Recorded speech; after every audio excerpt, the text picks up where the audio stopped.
morning, everyone. The defendant's in the courtroom. Everyone's present. Stand ready to go forward.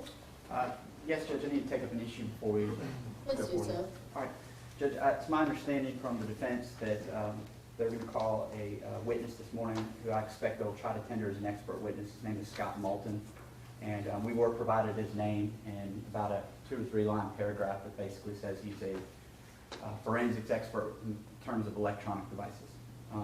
We've attempted to talk to Mr. Moulton on numerous occasions. Mr. Boring first spoke with him, had a brief phone conversation with him. He was a little cryptic about what he might be called to testify about. So I made arrangements with him to speak with him by phone this week. My investigator and I contacted him. He left a message. He called me back on Wednesday. We had a very short conversation with him. The long and short of it is he confirmed for me that he expects to be called as an expert, that he prepared no report. He confirmed a couple of things that he had already talked about with Mr. Boring involving 3 specific topics. But then when we got to the substance of his testimony, he basically said, I'm not comfortable talking to you about that, only the defense, and would basically shut down and wouldn't tell us what he's going to testify to. So I brought it to the attention of defense this morning. I didn't want to, just out of the gate bring that up in front of the jury, but I think it is the subject that I'll probably delve into a little bit in cross-examination. But I want to point to 17-16-4, which is discovery statute. It talks about scientific tests, experiments, summaries, and things like that. And here's the important quote.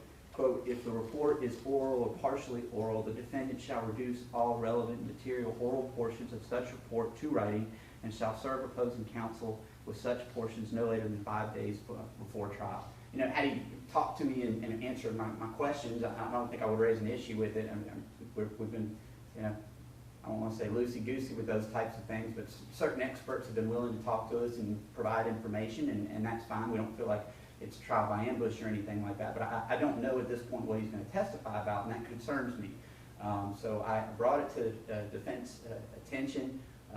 It's one thing if he's going to be called as a fact witness, but if he's going to be tendered and testified as an expert witness about certain expert opinions, I might have an objection to that because while I believe that there probably at least a minimal sufficient foundation for him based on his CV to be tendered and qualified as an expert, that's not the end of it. If they're going to call him as an expert versus a fact witness, I believe they're required to at least disclose to us what it is he might be testifying about. Now, Mr. Rodriguez, to his credit, we talked this morning, and I said, can you just tell me a little bit about what topics we're going to get to? And there were some general discussions that we had about what topics to include, whisper posts. I've been shown some emails that I don't think I'm going to have any objection to.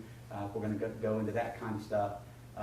But if there's specific topics that might be used, for example, in rebuttal of our expert, Jim Persinger or R.B. Smith or any of our other experts that have been testified here, and made reports that have been provided to the defense. I'm very concerned about that since the witness won't speak to me to confirm what, if anything, we can be talking about. So I state that now. I've got some authority to the court if you need it, but I think the statute is self-explanatory. I just don't want to get in a situation where we're hearing something for the first time and it hasn't been properly disclosed to us by either defense counsel or a witness. Yes, sir. Good morning. Good morning. Your Honor, Mr. Evans is correct that our witness, consultant in this area of electronic evidence and forensics, had an opportunity to speak with Mr. Boring when we were picking a jury in Cobb. I don't know how long of a discussion that was. My understanding was that it was more than a few minutes, but Mr. Persinger created a report in March 29, 2016. It was turned over and discovered by the state. And the vast majority of his testimony were opinions and work that were not contained in this report.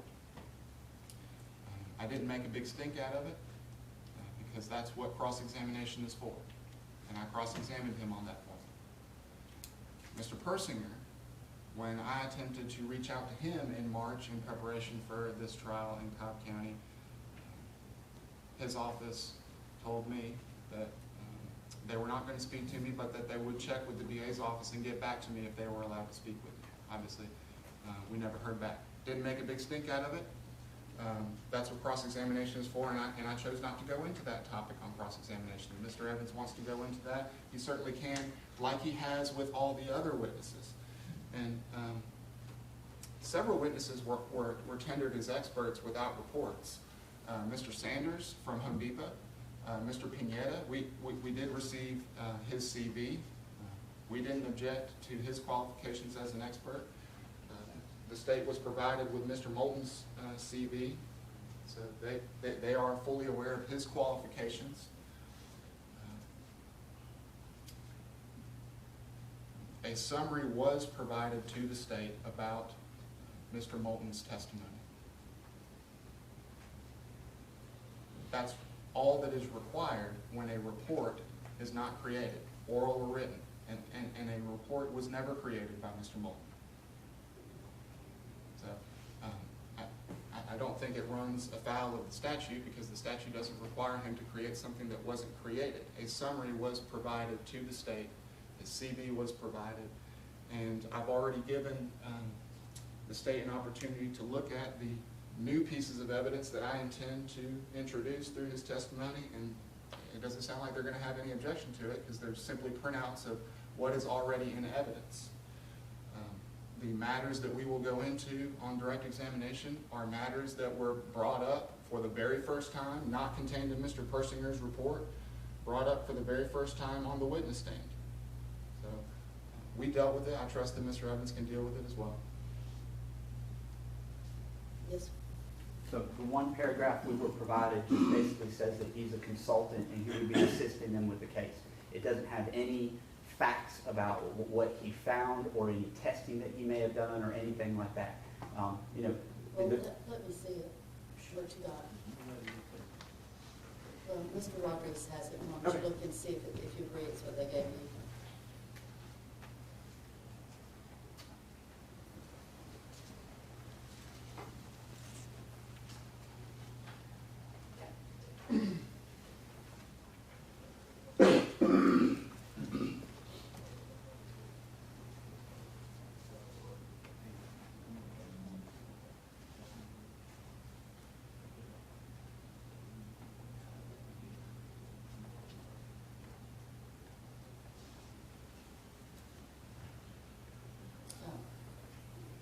I need to look at Mr. Melton's summary.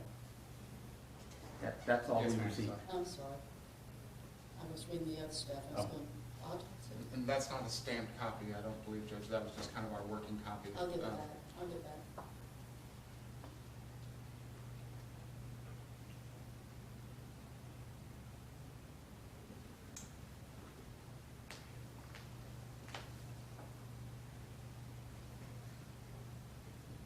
Yes, sir.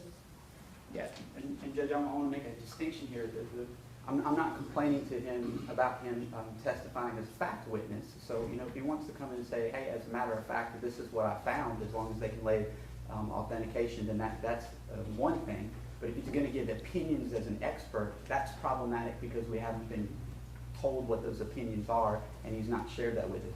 To the defense's credit, for all of the other witnesses that they provided to us, Dr. Andrews, Dr. Matches from California, we were able to talk to them on numerous occasions. Mr. Boring can confirm that even their expert witness yesterday spoke to us on at least 2 occasions and shared very forthcoming about what they have. So even if it was stuff that was not contained in a summary or report, we feel that we were not being ambushed or anything. We felt like we had a sense of what was going to be testified to. But when I asked that particular question, what are you being called to testify about, he basically said, well, I'm not responding to that. I'm not comfortable talking to you about that. So all we have is that one paragraph that's before the court of note, doesn't contain any opinions about anything. Here are the 3 very clear topics that he would talk to both Mr. Boring and I about before he shut down. That the whisper post that we're interested in was on the phone. That he did find the video, the vet video, I'll refer to it, in the Lenovo. So I'm fine with those facts because he's confirming those with us. And that our UTC times were correct. That's about as far as we were able to get with him before he said, well, I'm not talking to you. Of note, when both of us got him separately on the phone, the first thing he would say to us is, you're not recording me, are you? And we both confirmed that we were not. So, if he's going to come in and say, hey, here's some facts, That's one thing. Like, as a matter of fact, I found these emails and stuff like that. I don't see anything problematic with that. We know that what's on the device and have seen it, just as Mr. Persinger has seen it there as well. But when it comes to opinion evidence, that's where it comes more problematic. Well, all right.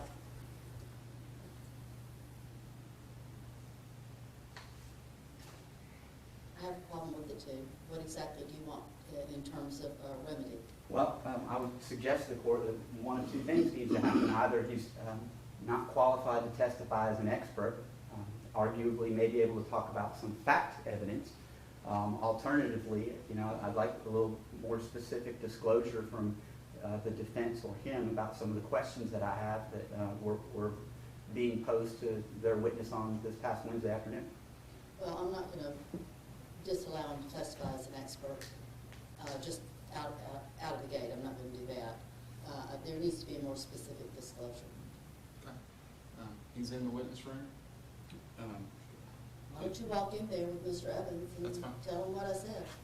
Okay. Tell him, y'all need to get it ironed out, and because they don't need to. It is trial by ambush, and I don't find that acceptable, and I'm not suggesting that that was your approach. I'm not saying that at all, Mr. Rodriguez. I hadn't seen anything to that degree whatsoever. I'm just saying at this point, what they've raised, in my opinion, is valid, and I am not going to dismiss him just out of the gate as an expert. I'm not going to do that.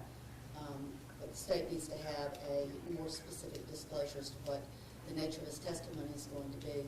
And I think perhaps if you go back with Mr. Evans and tell him that, then that may resolve whatever his concerns may be with regard to speaking with the state. He may just have a reservation that you can alleviate. Sure. And you raised a very good point that I want to be sure to put on the record here. I think that this is an issue created by their witness and not by defense counsel. So defense counsel, Mr. Rodriguez, has been very forthcoming with talking to me about some of the issues and showing me the evidence. I think it's more a witness issue, so I want to perfect the record there. I'm certainly not claiming that this was a defense attorney issue. It appears to be a witness issue. Well, that was the inference I drew from everything you said, because I didn't hear you at one point say anything to the contrary other than that they were working with you all have been working. And then, so that's exactly how I pieced it together. So I'm glad that you're confirming what I gathered from your statement. All right, gentlemen, y'all step out. I take it there's not another witness we could like maybe. All right, we'll just sit here and wait.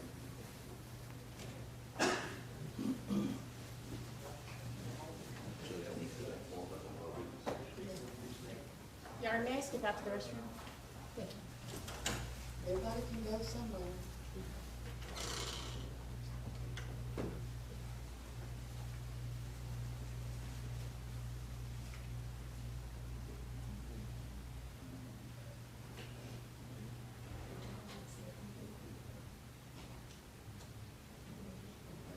We're gonna kind of go somewhere.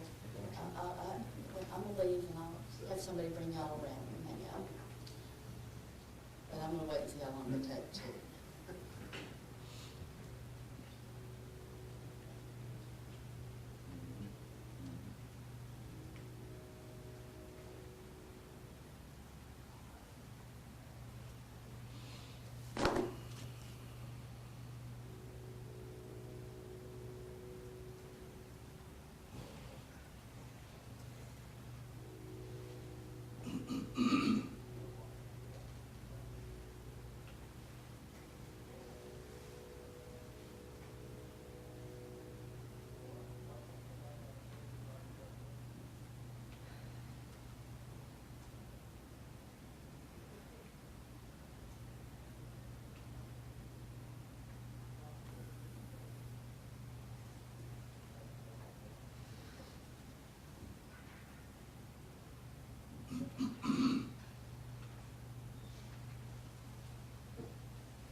check and see how long they've been in the car. Yes, they're out here, I guess. Yeah. I think to the left Number eight, hand number door. eight, which room number eight? Left hand door, I think.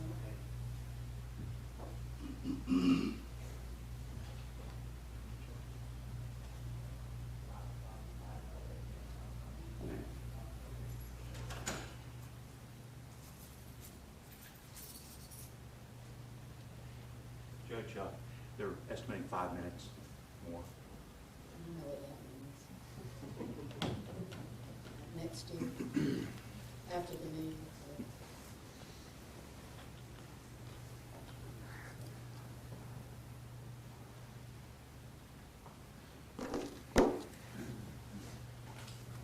Judge, can we be at ease for 5 minutes then?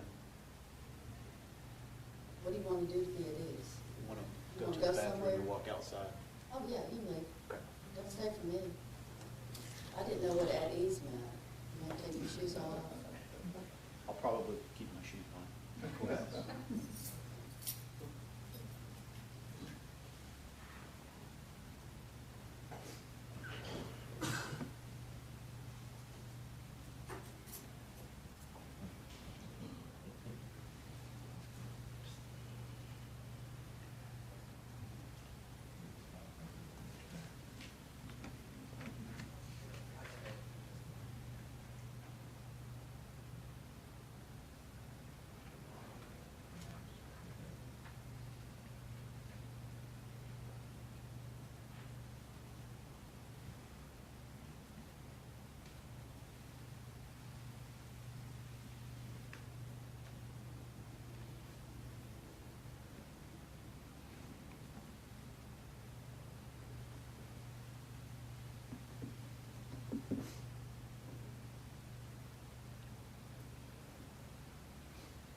the charges for y'all?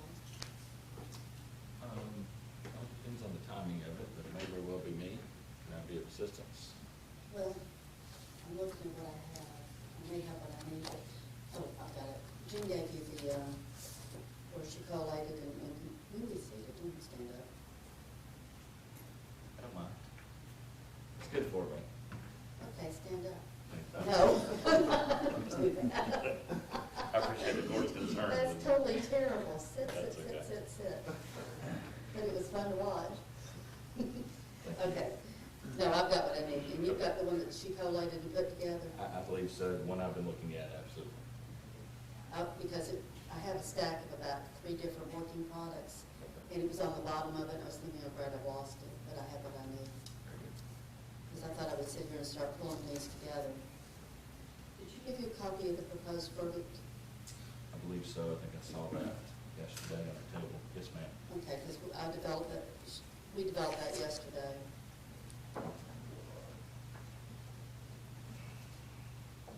And then the little mini one that I'm putting together to give the jurors for them to have.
Can we just go on the record? Yeah, absolutely. Judge, I want to thank Mr. Rodriguez for facilitating that. He was kind enough to sit there with his witness and allow us to answer questions. I think Mr. Boring and I are satisfied that his witness has shared with us what the basic substance of his testimony is going to be. And Mr. Rodriguez was kind enough to not only facilitate that, but talk about some of the topics that they expect to be delving in. So at this point, I'm satisfied that what's been shared with us is we have a sufficient basis to go forward. And Judge, the only thing that I would add, and I appreciate Your Honor giving us an opportunity to sit down and clear it all up before we go in front of the jury. I did, just to summarize, at the very end of our little meeting, I essentially went through my outline of my direct examination and gave them a heads up of exactly what I'm going to be going into. I appreciate it. Absolutely. Okay. Is there anything we need to do before I send for jurors? Will you stay?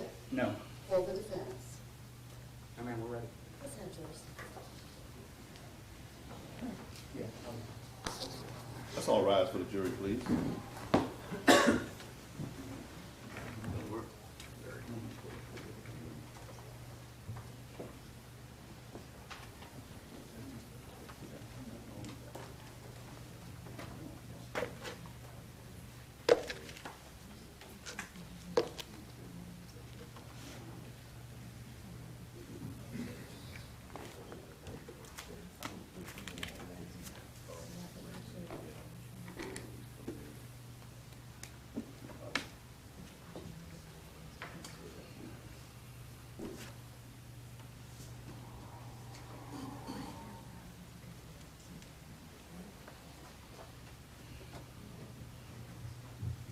Please watch your step coming in.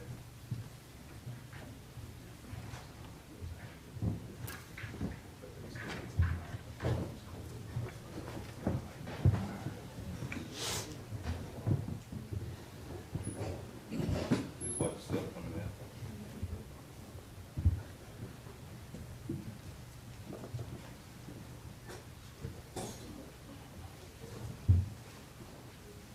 Please be seated.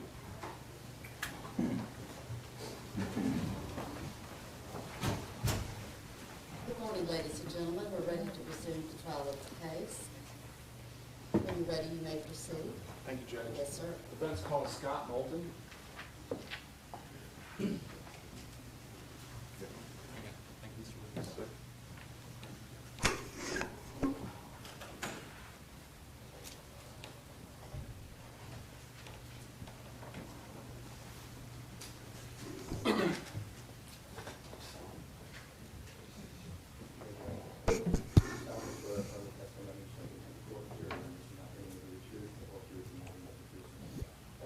Proceed, please. Good morning, Mr. Moulton. If you would, please introduce yourself and spell your name for the court reporter. My name is Scott Moulton, M-O-U-L-T-O-N. And Mr. Moulton, what do you do? I am a forensics expert, computer forensics, digital forensics expert. And do you own a forensic consulting business? I do. What is the name of your business? Forensic Strategy Services. And what does Forensic Strategy Services offer? We do digital forensics. We've been doing this for 15 to 16 years. We have basically been handling cases that have to do with digital items, computers, internet, phones, tablets, for this entirety of this time. Anything that's going to be litigation support or a future case. And before we go any further, do you have a lot of computer background, or do you have any law enforcement background? I do not have any law enforcement background. My background is completely in computers. I started my first company in 1993 called Network Installation Computer Services, and we basically did managed IT services. We did small businesses, setting up servers, computers, taking care of everything that they had from firewalls to antivirus, and basically bringing what a large company might have had back in 1993 down to a small company. And I ran that business until 2008 when I sold that business. We grew to about 200 corporate clients that we were supporting in Atlanta, and I had a half a dozen to a dozen employees at any one time in this particular company. I also had another company, which is a development company that we started in 2001. And I had some partners, and I had another business entity, which eventually became OP5 Technologies. And we wrote software for Georgia Pacific and Wisconsin Tissue and companies along that line. And then I started my forensics business and an additional company that's called My Hard Drive Died. And that's what I was going to get into. Tell us a little bit about your experience in data recovery. So when I started doing, one of the reasons that I started Forensic Strategy Services is that my previous business, Network Installation Computer Services, we had a lot of clients that were lawyers. That was one of our primary bases of clientele back in the late 90s. And they started asking us to come in and working on cases with them. They started having technology cases that they didn't understand. This was all a whole new field, dealing with computers and internet and people getting arrested and then finally, going to court or something along those lines. So they started calling me in to work on those kind of cases. So I started a forensics company for a couple of reasons, to separate out insurance and bonds and things like that. And I saw that this would be the future. This would be a need that we would need in the future, is litigation support for technology. But during that time, it was really hard to convince lawyers that they needed a lot of computer technology, a lot of things that were going to be in the cases, limited money in a lot of cases, so it took a lot to convince them. And so during that time period, I decided that I would start a data recovery company, that we would start doing commercial data recovery. People could send in their hard drives, or we would go pick them up, or we would deal with them in even litigation cases where a police officer may have a hard drive that's damaged or a phone that's damaged, and we were going to recover the data for them. But we also did commercial services from a standpoint of companies that had servers that crashed. Basically, a lot of the same stuff we already had going on in our managed IT business, because they would have servers that would crash and we would have to recover them, put them back together, get their data back, get their servers back up and running. So we started doing that as a separate entity and selling that under the banner of My Hard Drive Died as a commercial data recovery entity. And you have a lab, correct? I do. I have a building with multiple labs in it. Yes, sir. Do you also have kind of a museum? I do also have a computer and hard drive museum, yes. And tell us a little bit about any professional licenses that you hold in Georgia. I hold a private investigator's license. After I started doing computer forensics in around 2006, the state of Georgia decided that in order to protect people, I guess, from people falsely doing different types of businesses and different things, that they fostered an opinion somewhere between 2006 and 2007 that computer forensics falls under the banner of private investigation. So I didn't have a law enforcement background or anything, so I had to go acquire my private investigator license in order to keep doing what I do today. And what sort of training or classes or courses was required in order to obtain that license? They have a process by which you have to take classes and then basically an apprenticeship. You have to spend 2 years apprenticing under another private investigator, unless you were already law enforcement or there's some exceptions. And since I came from a computer background, I had to basically work under another private investigator for 2 years to get an apprenticeship done so that I could apply for my license. Okay. And have you written any literature or taught classes in the field of forensic data recovery? I have basically my time period learning how to do data recovery and cell phones and trying to do litigation services. I started having a large client base that was also some law enforcement and some government agencies. And so my techniques became kind of unique, and they wanted to know how to do them. There were some places that were calling me that would be like FBI or someplace, and they could not send evidence to me. There are some places that have to be secure and that they needed to know how to do what we were doing. So in 2007, I wrote a book, a 2-volume set, which is about 1,250 pages long, on processes, how to do physical data recovery, how to disassemble hard drives and remove head assemblies and platters from hard drives and repair them, and all the techniques that we were doing to recover data from drives that were corrupt. Basically all the hard stuff, all the stuff that made up a case that if you didn't have a hard drive or you had something that was damaged or somebody threw on the floor, that you could recover.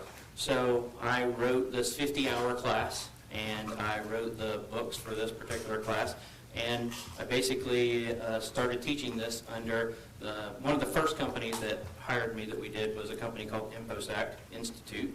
And then following that, I started working for a company called SANS, and basically bringing my class through their services. They had a lot more client base. They had a lot more people that wanted to take this. They had a lot of government agencies that wanted these classes, so they wanted me to teach them under their banner. And then I also taught it under my own company name, which is My Hard Drive Died.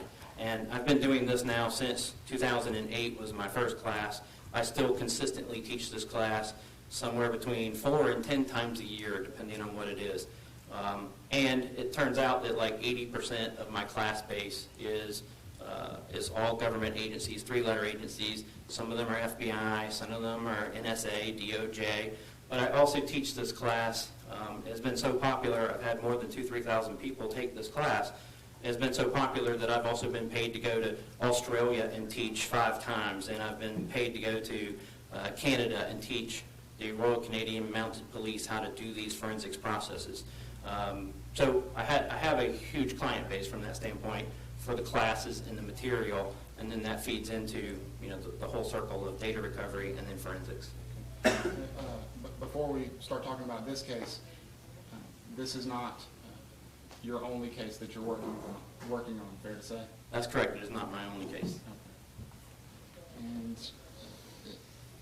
in the area of electronic evidence, digital forensics, or computer forensics, do you have experience with computers, mobile phones, and tablets? Yes, I do.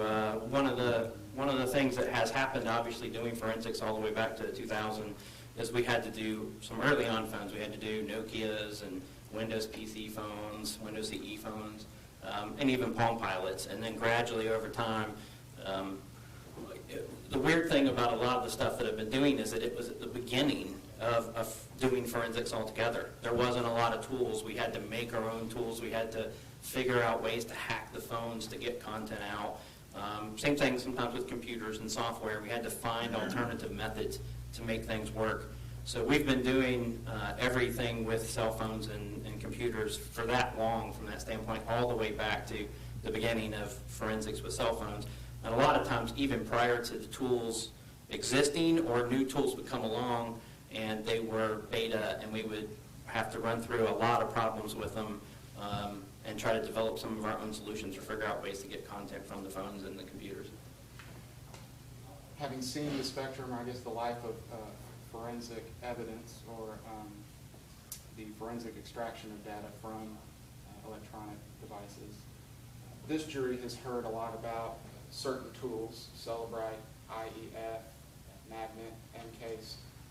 Just very quickly, are you experienced in using those tools?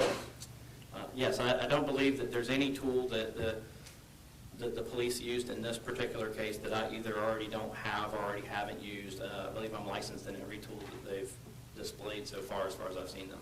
Okay. And have you been accepted as an expert in the fields of computer forensics, digital forensics? Yes, I have. Okay. In the state courts of Georgia? Yes, sir. In the state of Colorado? Yes, sir. And in federal court? Yes, sir. At this time, Judge, I'd offer Mr. Moulton as an expert in computer forensics and data recovery. No objection. If he can so testify. Now, Mr. Moulton, turning to this case, what was your main responsibility as far as examining the evidence, the electronic evidence, in this case with Mr. Ross Harris? Well, the first and primary responsibility, and this is something that I do not just in this case. Any lawyer who chooses to work with me, in a lot of cases, it's because of a referral, that they know who I am, and that what I'm doing is I'm not just giving them a question or just giving them an answer. I'm teaching the lawyer how to work on the case, how to be an IT guy, how to go through this process.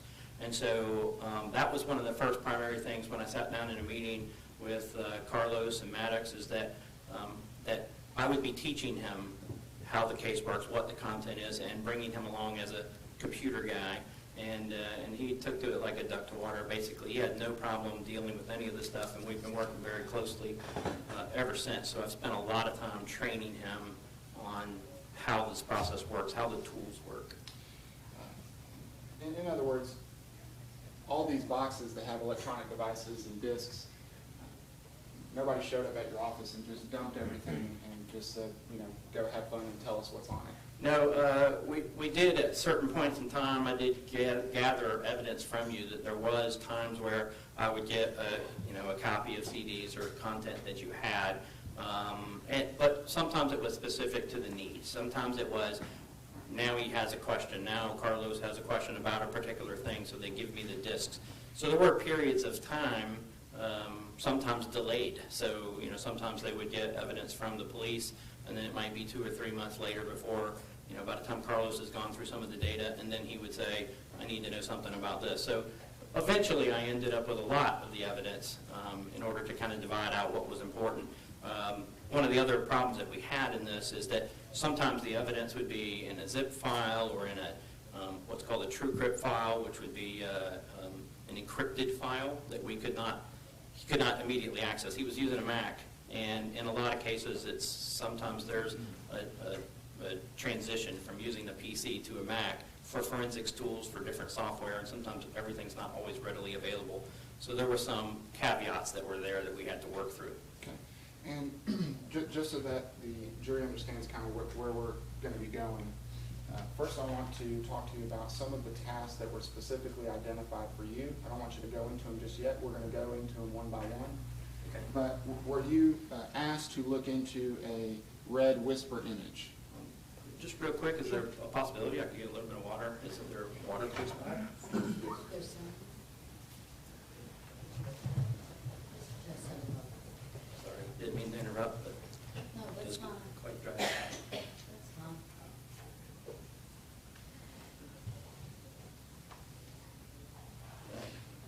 I apologize, I was probably teasing you as I was taking sips of my Yeah, water. he's drinking it, I'm like, thank you so much. If you don't mind repeating the question, sir? Were you asked to identify and examine a red whisper image? And the jury has heard a lot about whisper, the application, and certainly about this image in particular. So first off, I just want to ask you, were you asked to look into it at some point? Yes, sir, I was. Okay. And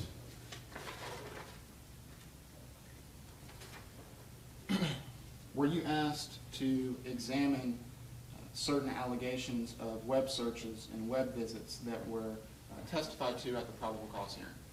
Yes, sir, I was. And were you asked to examine certain allegations of web searches and web visits that were sworn to in search warrant applications? Yes, sir. And were you asked to examine certain allegations of web searches and web visits that were testified to in trial? Yes, sir. Now, just before I forget, were you also asked to verify that Ross Harris had a Class C driver's license? Yes, sir. And did he have a Class C driver's license? Yes, sir, he did. Now, first I want to talk to you about the red whisper image. Explain to the jury, as simply as you can, how easy it was for you to identify that the creator of that meme was not Ross Harris. It was early on after our first meeting. There was probably a couple-week period of time that I was asked to look at this red whisper image because there was some question about who created it and whether or not Ross Harris created it. And so one of the first discs that was given to me was a Celebrite disc that was the copy of a phone. And in the Celebrite report, it didn't identify any of the whisper chats. Now, I have been dealing with Celebrite for a number of years, all the way back from one of the first renditions of Celebrite, and I know its shortcomings. This is a normal thing that happens with a lot of tools. There's a lot of tools that have shortcomings. They cannot process certain data. They don't know how to process certain apps. And unless it was important at some point in time, they didn't write the portion of their tool in order to make that happen. So, but this is not unique to any of the tools, by the way. So in this particular process, I got the Celebrite report, I looked, I saw the app Whisper, and then I extracted the data that physically sits there, because even though Celebrite didn't process the report portion of the data, it did image the data. It did have a copy of the databases that were on the phone. And a lot of iPhone databases are SQLite, is what it's called, which is a little mini database. And so there are tools for SQL. And I used a tool to pull the data and display the data for that SQL report, that SQL table. And so it would look a lot like an Excel spreadsheet or something. It would just have a bunch of rows and a lot of data, and you would extract that data, and then you would have this raw data. And there was really only kind of one problem dealing with this. which was, it didn't have names in with the actual chats. So I had to extract a second table that had name data. It would say what the username was that had sent this message. So while I didn't have a Whisper report or anything that was done for me automatically, I was able to manually extract this data. In about 2 hours, I had a pretty good idea of what the layout, who the users were, and those kind of things, and that Ross did not create this image, and it was not his username. Okay. So we've discussed it in this trial ad nauseum, so I'm just going to move on to the next task. Were you asked to examine an allegation from that came out in probable cause that Ross had searched how to survive in prison? Yes. Okay. And in fact, you were made aware that Mr. Persinger had testified that Ross had searched how to survive in prison. Yeah, yes. Okay. And you were asked to look into that years ago. Yes, that's correct. Okay. And did Ross search how to survive in prison? Did he type those words? No. Okay. Now,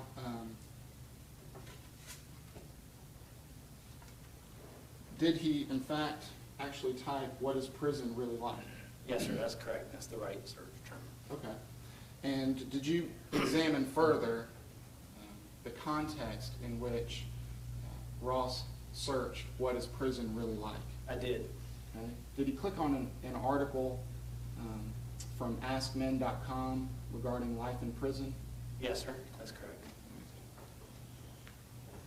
You showed that it's already in evidence of State's Exhibit 604. I'm sorry, let me get my glasses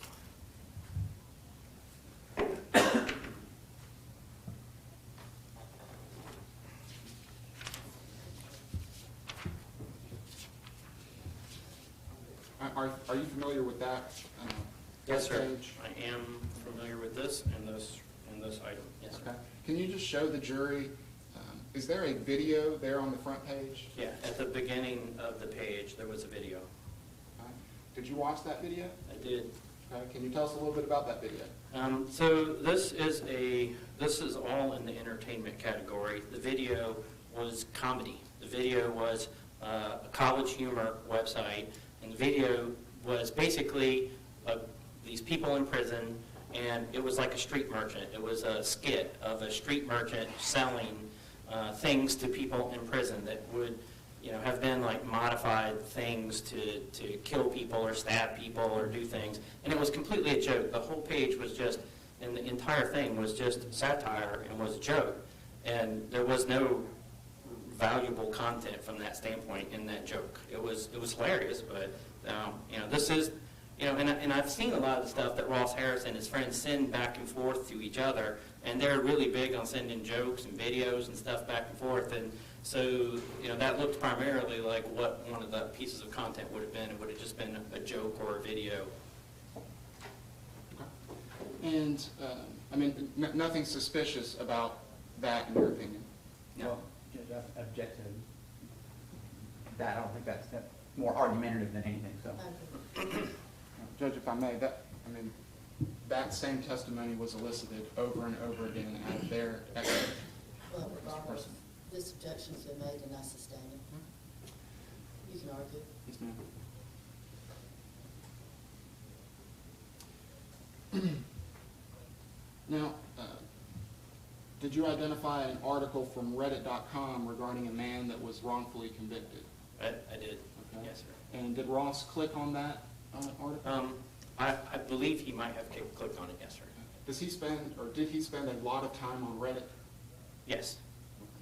And if you would, just in your own words, explain what Reddit is. Reddit is a kind of a custom, I wouldn't call it news necessarily, but a site where you can choose the kind of topics that you want to see, and people can post other topics, and it kind of pushes them up based on votes. So you can have like a hot topic page, and then you can have specific pages that you want to see. And then as people, it's trending. Basically, as items are trending, they get pushed up on the site, and then they become your hot topics or things based upon the items that you've seen. Now, are you familiar with the show Orange is the New Black? Yes, sir. Can you tell us about that show? Yes, basically, it's women in prison. It is a show that, as I was looking through this content, and I saw the requests for, the search from a standpoint of what is prison really like, at right about the same date, the same content showed up as Orange is the New Black on Netflix. And I know it was in the second season at that point in time. I had watched the first season, and I saw a discussion that Ross had in some chat messages, and he was watching this. I saw on the computer that Netflix had been activated for Orange is the New Black, and he was watching that show. And I know he was, he also had chatted with some of his friends in one of the Google chats with regards to seeing this show. Okay. And I'm just handing you what's already in this is Defendant's 39. Is this one of the Google chats that you're referring to?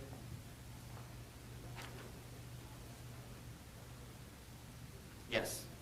And what date and time? This is June 6th, 2014, and it's at 22:34, so 10:30 at night. What does Ross say about Orange is the New Black? He says, word, I'm finishing this episode of Orange is the New Black. Is this a show on Netflix? Yes, sir. And on Netflix, are you able to essentially have like a marathon session where you could just watch as many episodes as? Yes, and the full season was released all at once, yes. Season 2, was it released on June the 6th? I believe it was, yes, sir.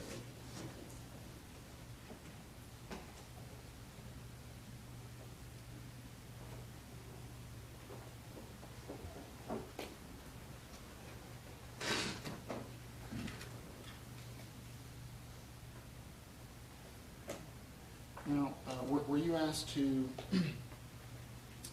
examine and identify any evidence related to sworn statements in a search warrant application for what temperature it takes for that to occur, that being children dying in cars or in-car deaths? I have an objection based on relevance as to search warrant application. I think you've already ruled on this issue once before. However, if the question is rephrased about specific search, not referring to any search warrants, would be irrelevant. I probably won't have an objection to it. It explains his conduct, exactly why he was investigating certain things and not others. There's a lot of evidence that he did not go through. I think the jury needs to understand why his task was to focus on certain pieces of evidence. I've already voted on it, finding they're relevant, but you can rephrase. Were you asked to identify and examine anything related to the phrase, what temperature it takes for that to occur? Yes, it was. Okay. And did you understand that to reference in-car deaths or children dying in cars? That was my understanding, yes, sir. Okay. And did Ross Harris search what temperature it takes for a child to die in a car? No, he did not. Okay. Were you aware of any searches whatsoever for how hot it takes for a child to die in a car? No, he never searched for anything. And I didn't just search for just that or those terms. Like, I searched for context. I looked for other items that might lead to those kind of conclusions and, roundabout ways. And I didn't see him searching for anything at any point in time that would have been how to kill a child in the car or hot car deaths or anything like that. Okay.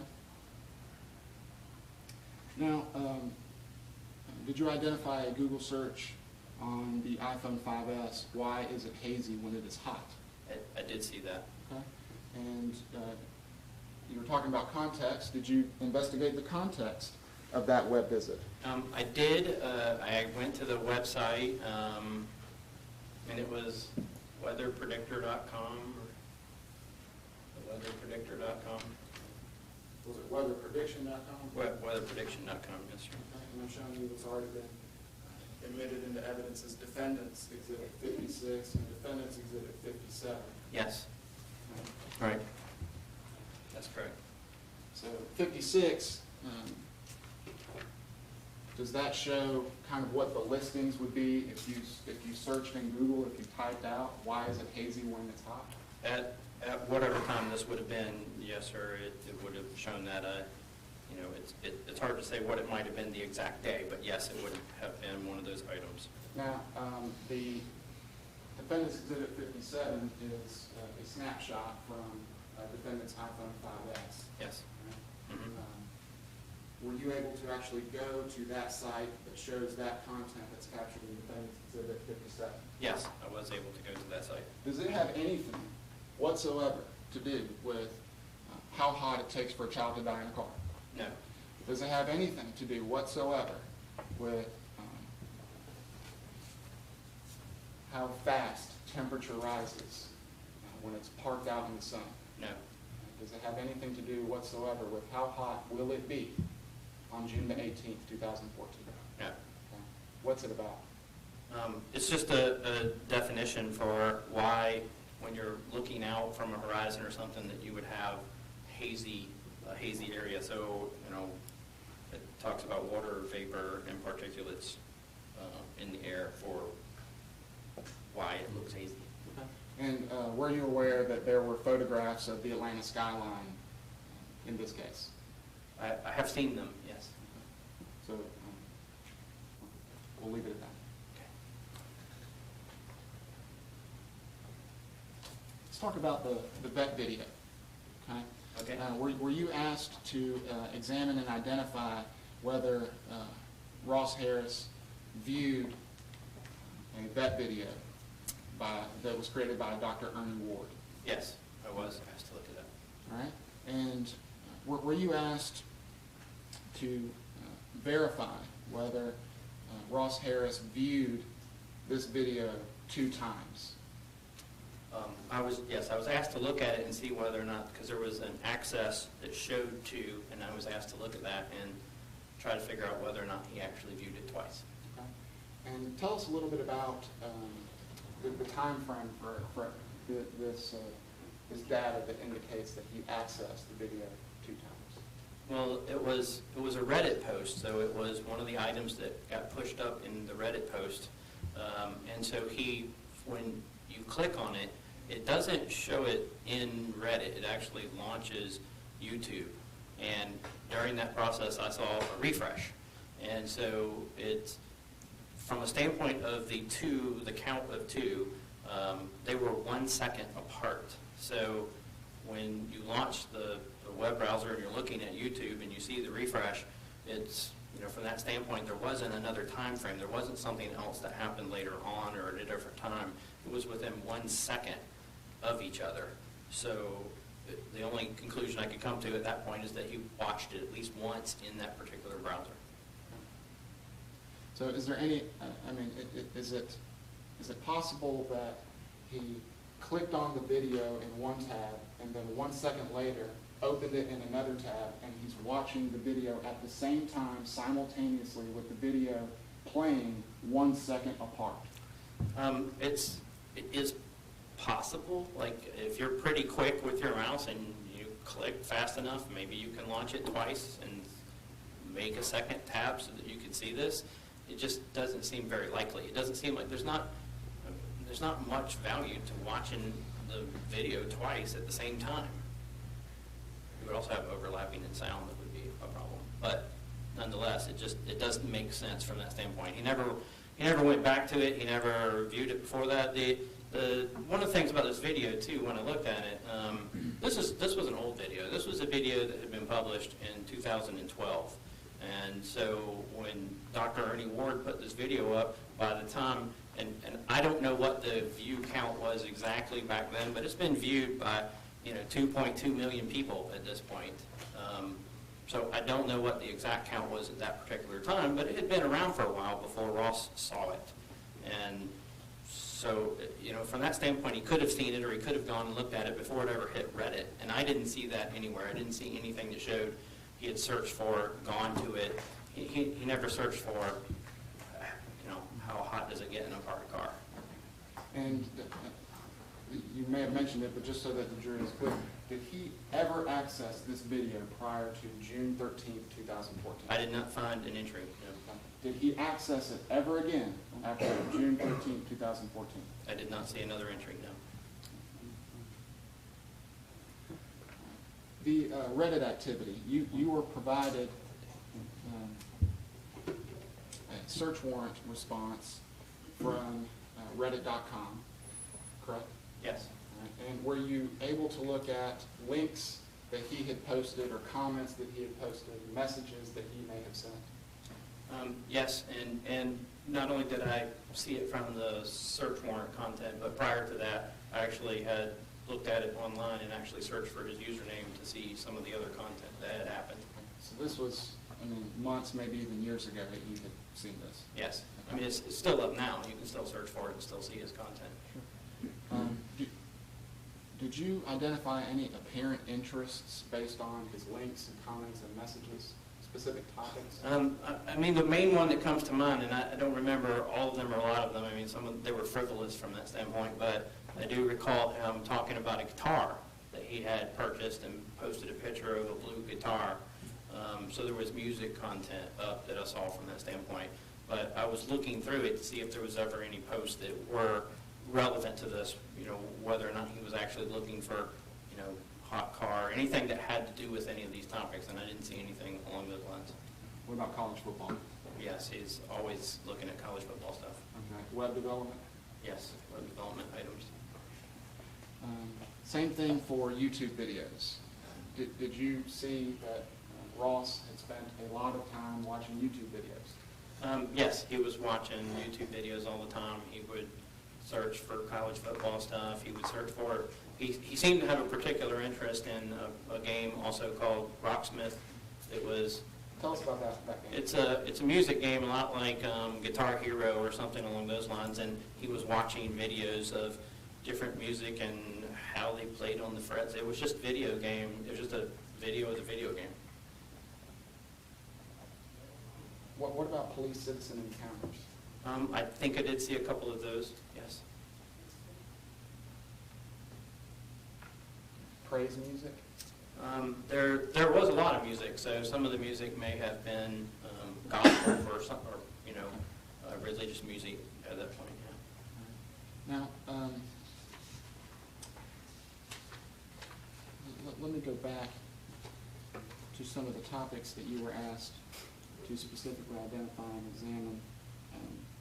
What about searches for criminal statutes? Did you see that Ross was typing in searches for criminal statutes such as murder, homicide, cruelty to a child? No, none of those. I didn't see any of those at all. I didn't see anything with the context of hurting somebody or going through, you know, with any kind of crime from that perspective. So I saw some legal ones, but I did not see any that were murder or anything along those lines. Okay. And since you mentioned those legal ones, were you aware that Ross had formed a new business, a new web development business? In the research that I performed, I had started to see those kind of items. You know, initially, I don't get a lot, I mean, from a standpoint of what the content is necessarily that I'm looking for, because I go into a lot of things to look for content based on questions and things that I have. And in the process of doing these, and especially with my experience in doing things, I always tend to search for things like divorce and items like that. And I saw that there was some links to some lawyers, or the idea of law for an LLC. I saw that as a business thing, going through the process of how to start a business and an LLC. So I learned early on that Ross was trying to start a business, that he was trying to do something with his... I got to reject his speculation about what Ross was doing, what the defendant was doing. And I don't have any problem with him testifying about what he found and things like that, but if we're kind of straying into what the defendant was doing, that would be speculation. Steph. You've seen his Google chats. I have. At the time when I first started looking at this content and I started seeing all the legal things about how to start an LLC, then I started looking for LLC, I started looking for those items, and I did see some Google chats as well. Okay, and so after first seeing all of these searches for like LegalZoom or registering with the Secretary of State or incorporating, becoming an LLC, did you confirm and look into the context of some of those topics in the Google chats? I did. Okay, and what did you find? I found that Ross was talking to other people about a business and about what they were going to do from a business standpoint in web development.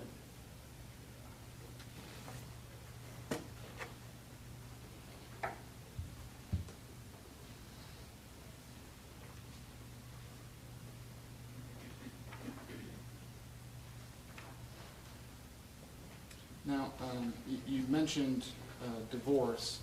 Do you ever work on divorce cases? I do. I work on divorce cases.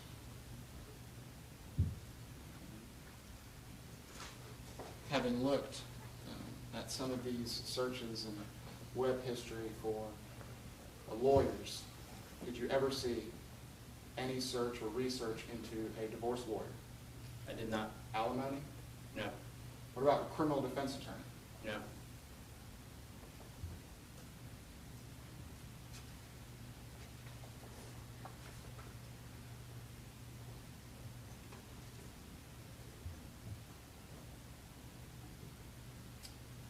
Now I want to talk to you about,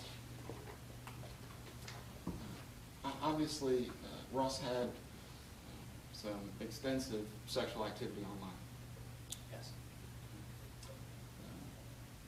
The Whisper and Kick apps, were those hidden from a forensic perspective? No. Not at all. Were these like encrypted in some, or hidden in some sort of application that looks like a calculator, but when you click on it, it's got all kinds of secret content inside? No. Were you made aware that these applications were stored in folders within subfolders? Yes. Now, in your experience in working in divorce cases, and even in child pornography cases, right? Were these applications easily able to be discovered just by simply flipping through the iPhone and the apps and the folders? Yes. Was anything encrypted on the phone? Didn't see anything that was encrypted. I didn't have any problem with these apps at all. I extracted the SQL databases and I was able to parse that data with no problems at all. I mean, I even used a free tool in Firefox or something to parse the data, so I didn't have any problems. I mean, even the newest version of Celebrite at the time indicated that Whisper and Kick were decoded on the software. Yeah, later on I got another copy of the Celebrite app after it then had the capability, and so I then saw a new report that included Whisper in that content. I mean, it might have been 5 months later or something before I got the disk with that content on it, but it didn't say it was encrypted or anything. And that information that was provided just confirmed what you had already discovered? Yes, I already knew everything that was in there. All right, and were any apps deleted? I didn't see anything being deleted. I didn't see, active deletions or anything like that at all. Was Kick deleted? No. Was Whisper deleted? No. Okay. Was anything deleted from June the 18th on Ross's iPhone? No, I don't think so. Okay. Was there anything hidden from a forensic perspective? Buried?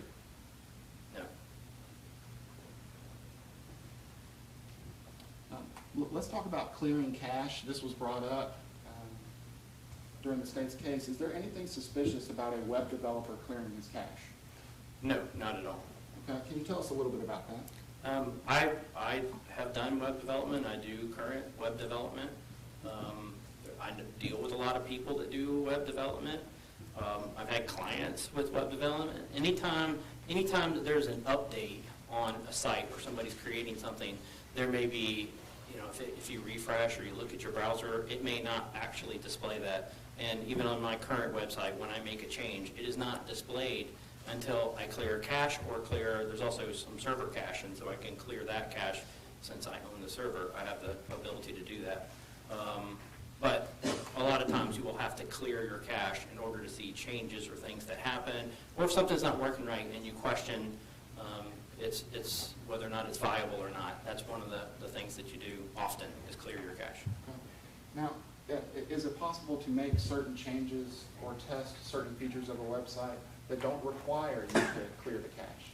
There may be some, I mean, there are, as we have advanced in web development items, there are some newer items that you could be working on that don't require you to refresh or kill your cache. And you may have a situation where you have half of one and half of another, so you may have half of one component that actually works without having to clear your cache, and the other component or something that you change doesn't physically change, or you don't see it because it is cached.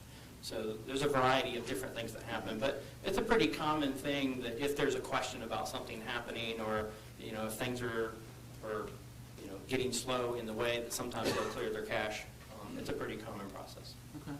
Now, does clearing your cache or web history, does that eliminate the ability for a forensic expert as yourself to retrieve that data before the cache or the history was cleared? No, it doesn't do anything to wipe content. It's not actively going out on the hard drive and wiping content. It's releasing that to the operating system so that you can say, now I've got free space, you can start to use it up. But it doesn't purge the data in a way that it can't be recovered. And so if even immediately after something happens, if something was cleared, you may be able to recover 100% of it from that standpoint. So you may be able to get that content back. Okay. Now, from a forensic perspective, were you able to find a significant amount of internet activity before the cache was cleared on the Lenovo T530? I was able to pull some data from an item called a page file. So I was able to see some content from a page file that actually said it was from Chrome, and it was Chrome history, and that it previously did exist, and that there were some sporadic pieces of content in the Chrome history, from Chrome history in the page file. Okay. Now, you were made aware that the Lenovo T530 was Ross's work computer. Yes, that's correct. And it's probably very obvious to you, just based on the usage, that you were aware that the Apple MacBook Pro was his personal computer. Just object to leading in speculation. Well, I'm simply developing his testimony into the topic that I'm moving into, Judge. Rephrase. Were you aware that the Apple MacBook Pro was his personal computer? Yes. Were you aware that the Lenovo T530 was his work computer? Yes. Okay. Tell us when that work computer was generated by Home Depot. When? So I found the installation for Home Depot. It actually said that it was in February of 2014. So they had actually created this computer around, or the computer may have previously existed, but whatever they did to format, install, and roll out the copy of the operating system that was on that laptop was at the end of February of 2014. Okay. And did you verify that the user account for Ross was created in March of 2014, March the 24th? Yes, I did verify that the user account was created and bound to the domain for Home Depot, so it knew that the server was there and was part of the domain on March 24th. And then I saw immediately after that there was entries that showed him installing his web development environment and some software for web development content in that last week of March of 2014. Now, given that the user account was created on March the 24th, 2014 on the Lenovo T530, tell us why that is important. Because it shows when the computer came into existence that he only had this computer for 3 or 4 months maximum during, before this event happened, before he was arrested. So there would be no previous web history, maybe even earlier than February, or early, definitely nothing earlier than February, but earlier than maybe March, the last week of March, and then finally using the computer in April. So if he's installing all of his tools and setting up his laptop in the last week of March, you might not even see any data specifically to March. Now, we've heard some testimony, you've been made aware that there was data deleted prior to June 2014. Is that true? The web browser history being cleared, Okay. that is a consistent thing that happens throughout the lifespan of the computer. But other than that, the other data, there is plenty of data on the computer. There's plenty of other web history, and there is some existence of some Chrome history that exists prior to even June of 2014. Okay. So, having been made aware that there were cache cleared and web browser deleted in June, how were you able to find evidence of web history in Chrome prior to June? Where did you find that? So one of the earlier reports that I had received from Carlos, from the police had turned over, was an IEF report, Magnet Forensics Internet Evidence Finder. And this report had a page file page in it. It had content that said page file. And in the page file, there was links. But the links had no dates and no identifying content that showed what browser that it came from for Chrome. But I did see some other items that actually said that they came from Firefox.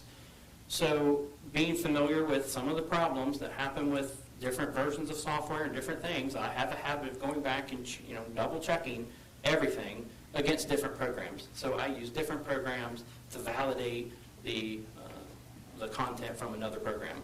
So I ran content through another tool that's called net analysis, and net analysis actually identified some of the places that were blank in the report that I had previously viewed that actually said Chrome, it came from Chrome, and that there was dates and times. So the web history was there, it was just blank in the report that they had given for identifying it, and I just went back and I had verified what that content was. Okay, thank you.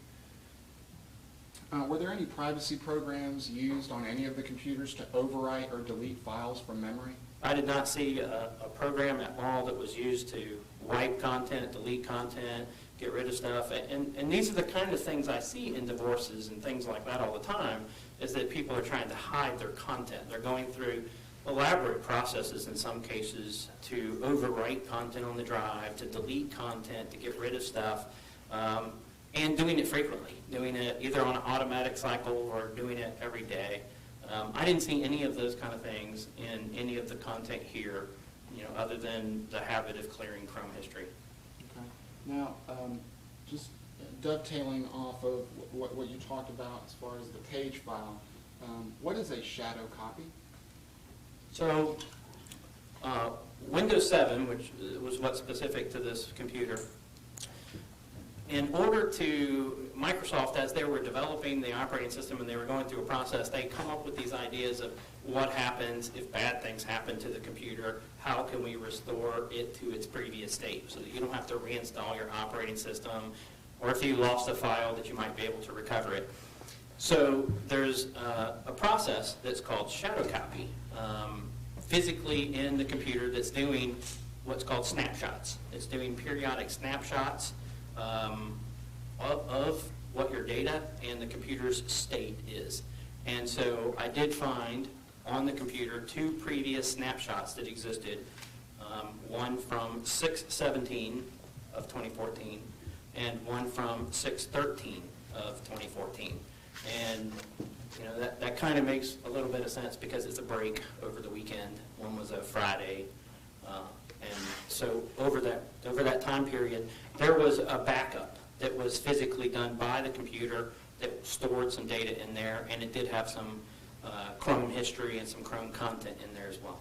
Is this a helpful tool to look at for data recovery? It's not a tool specifically, it's a backup location on the drive. I'm sorry, I guess I use tool in the general sense. Is this a helpful, valuable source of information for you to look at in your field of expertise? Yes, in forensics, it has become an extremely valuable item because we can go back and look and see if you deleted a file, what actually existed maybe a couple of days ago. But, and one of the reasons that I check this often is because I'm doing data recovery. I'm doing commercial data recovery as well. And this is kind of low-hanging fruit. This is, if a computer comes in and somebody says they lost a file and they're trying to get it back, and I can restore it from a snapshot 2 weeks ago, it may be very easy for me to recover a file that would have been very difficult to find in its damaged state or someplace else on the hard drive. So this is a very common process for both data recovery and for forensics processes to go and find data that the computer automatically backed up. Okay. Now, I forgot to touch on this after we went through the qualifications. Mr. Moulton, how much have you billed so far in this case? I've billed and been paid $19,900. Okay, and you've yet to submit the remainder of your bill that includes your testimony and all the work? Yes. Since you submitted that bill, and how much will the total be approximately? It'll be about double. I've got another 50 to 60 hours to submit, and so it will be approximately $40,000. Now, was there like an average amount of time per month that you were allotting to work on this case? No. Okay, and how would that work? Basically, Carlos would call me. He would say, I have something for you to work on, I have some questions, or I have something that I need you to educate me on.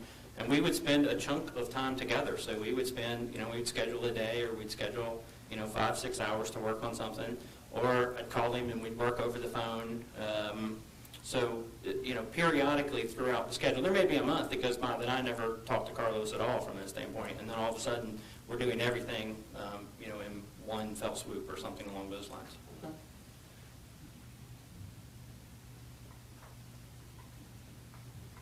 Would it be accurate that you went deeper than simply reviewing the reports created by the police? Yeah, whenever I'm reviewing reports, I may also say, this doesn't look right, and go back and validate something, or go look at content from that standpoint. And so the jury understands, your company, do you have like 5 or 6 former detectives and high-tech crimes units at your disposal? No, I don't have anybody else like that in my unit. I have one assistant who helps me, set computers up and do things like that, and mount images and things. So I have one person who works for me who is a private investigator because of what we're doing. But no, I don't have a large team from that standpoint. And understandably, you build a lot of time on the case. This was time that you and I spent, correct? Yes, that would be, a lot of it is time that you and I spent together. There may be some time where, occasionally there would be things like I'd get a huge file like the Google emails or something, Gmail and things like that, where Carlos would say, well, I need all of these printed to a PDF or something along those lines. And it may take me a while to get everything converted, to get it correct, to get it exported to a PDF. And so I may be working on things like that for 5, 6, 7 hours, trying to get everything exactly right from this standpoint. But generally speaking, all of my time was spent with Carlos or specific questions and answers. Okay. Now, I've already shown opposing counsel what's been previously marked for identification purposes as defendants Exhibit 88, 89, 90, and 184. Let's just take a look at those, and so that the jury understands that you're not just like a super fast reader. I've shown you these before. You've seen them before. Yes, I've seen this before, And you were just talking about extracting data or converting data from Gmail. Are those emails that are marked Defendants Exhibit 184, I believe? it's, so 88 is a Google chat. Okay. 90 is emails. 89 is also emails, and 184 is also emails. Okay. And are those true and accurate copies of the data that you received and converted into PDFs? For the 3 sets of emails, yes. I didn't convert the 88 into PDF. I mean, whatever it was already in from a Google subpoena or something. Right? I'll move those in. 88, 89, 90, and 184. Those are the ones you showed me this morning? Yes, sir. All right, no objection. This might be a good time for a break. I'll allow them into evidence and we'll take our morning recess. Thank you, ma'am. Yes, sir. Ladies and gentlemen, take notepads, open mind, close mouth. All right, They'll have to jury. get right. Please wipe the step going down.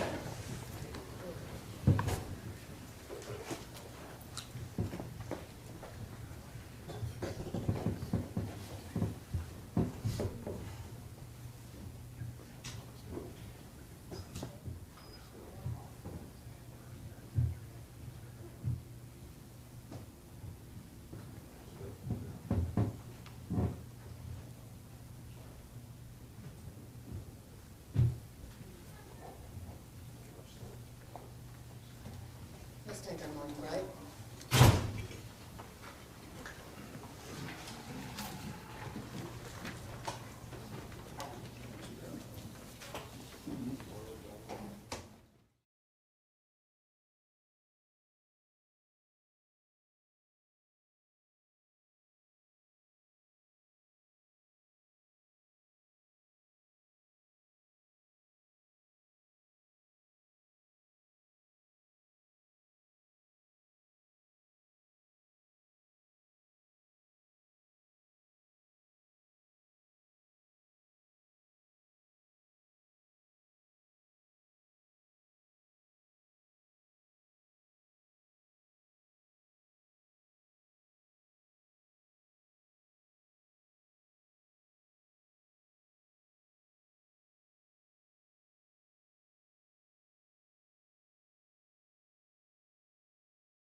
Let's bring the jury in.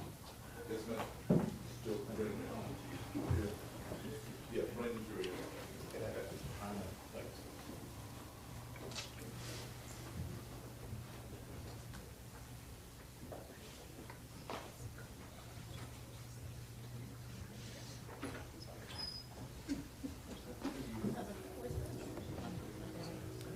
Which one is that?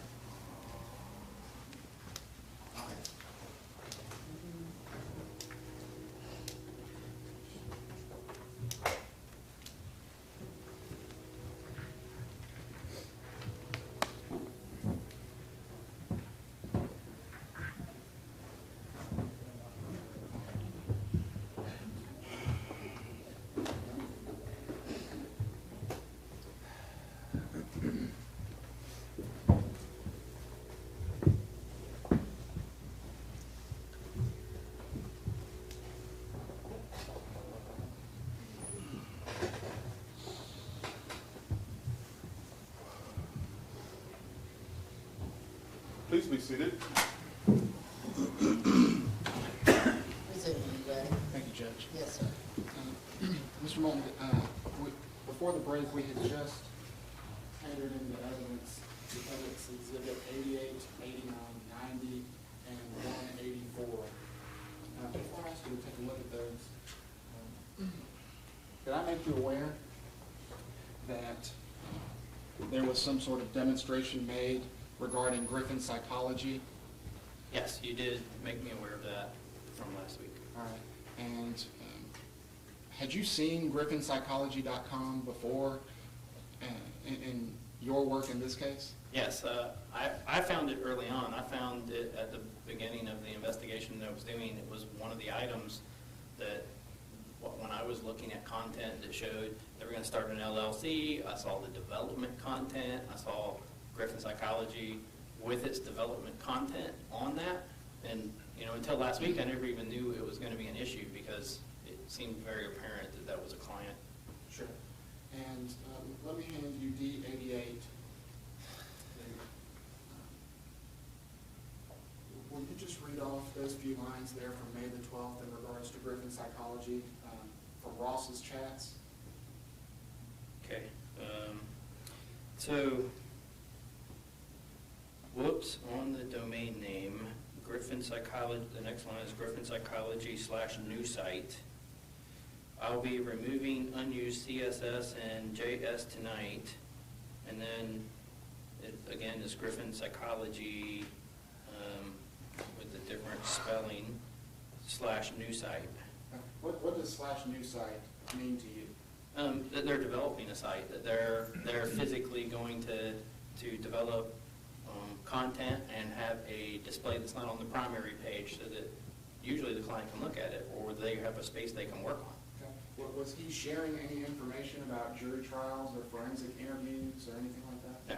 Preparing to testify or anything like that? No. Let's take a look.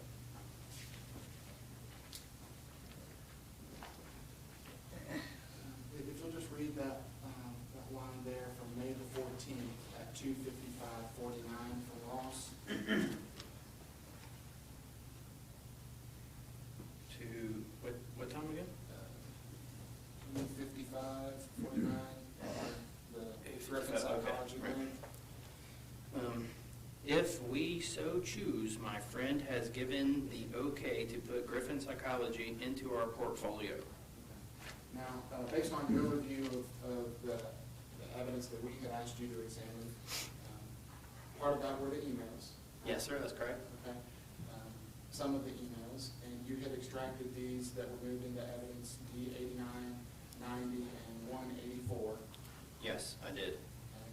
And these are from his Gmail account, Yes, that's correct. rossharris00@gmail.com. Yes. Okay. Now, let me ask you to take a look at Defendant's Exhibit 184. What is the subject of that email? Payment and instructions. What's the date of that first email? June 16th of 2014. And what's the last email in that conversation there? All the way here at the end, is that what you mean? Yes. This pile? December 28th of 2012. Okay, so there were emails between Ross Harris and Michael Griffin of Griffin Psychology from December of 2012 till June the 17th, 2014? The 16th, yeah.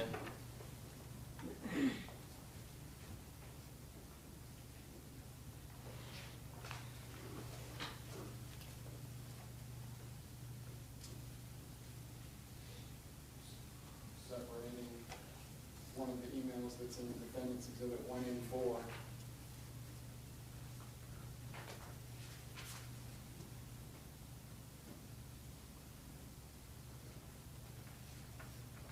Were there emails sent between Ross and Dr. Michael Griffin on June the 17th? Yes, sir. This one is June the 17th, 2014. Were they discussing jury selection, No, sir. forensic interviews, or anything like that? No, sir. Is this something that you just threw together the morning of your testimony? No, sir. Is this something that you just discovered yesterday or 2 days ago? No, sir. Object to leading. Yes. How long have you known about all this? All the way back from shortly after I was hired, so somewhere last year in 2015.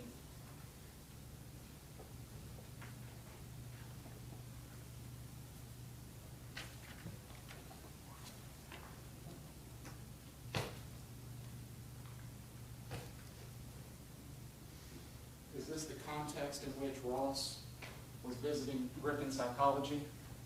Yes, for development, he was getting paid and there's many communications through email and Google chats, and then the site itself. I mean, the site itself actually shows up in a lot of different places.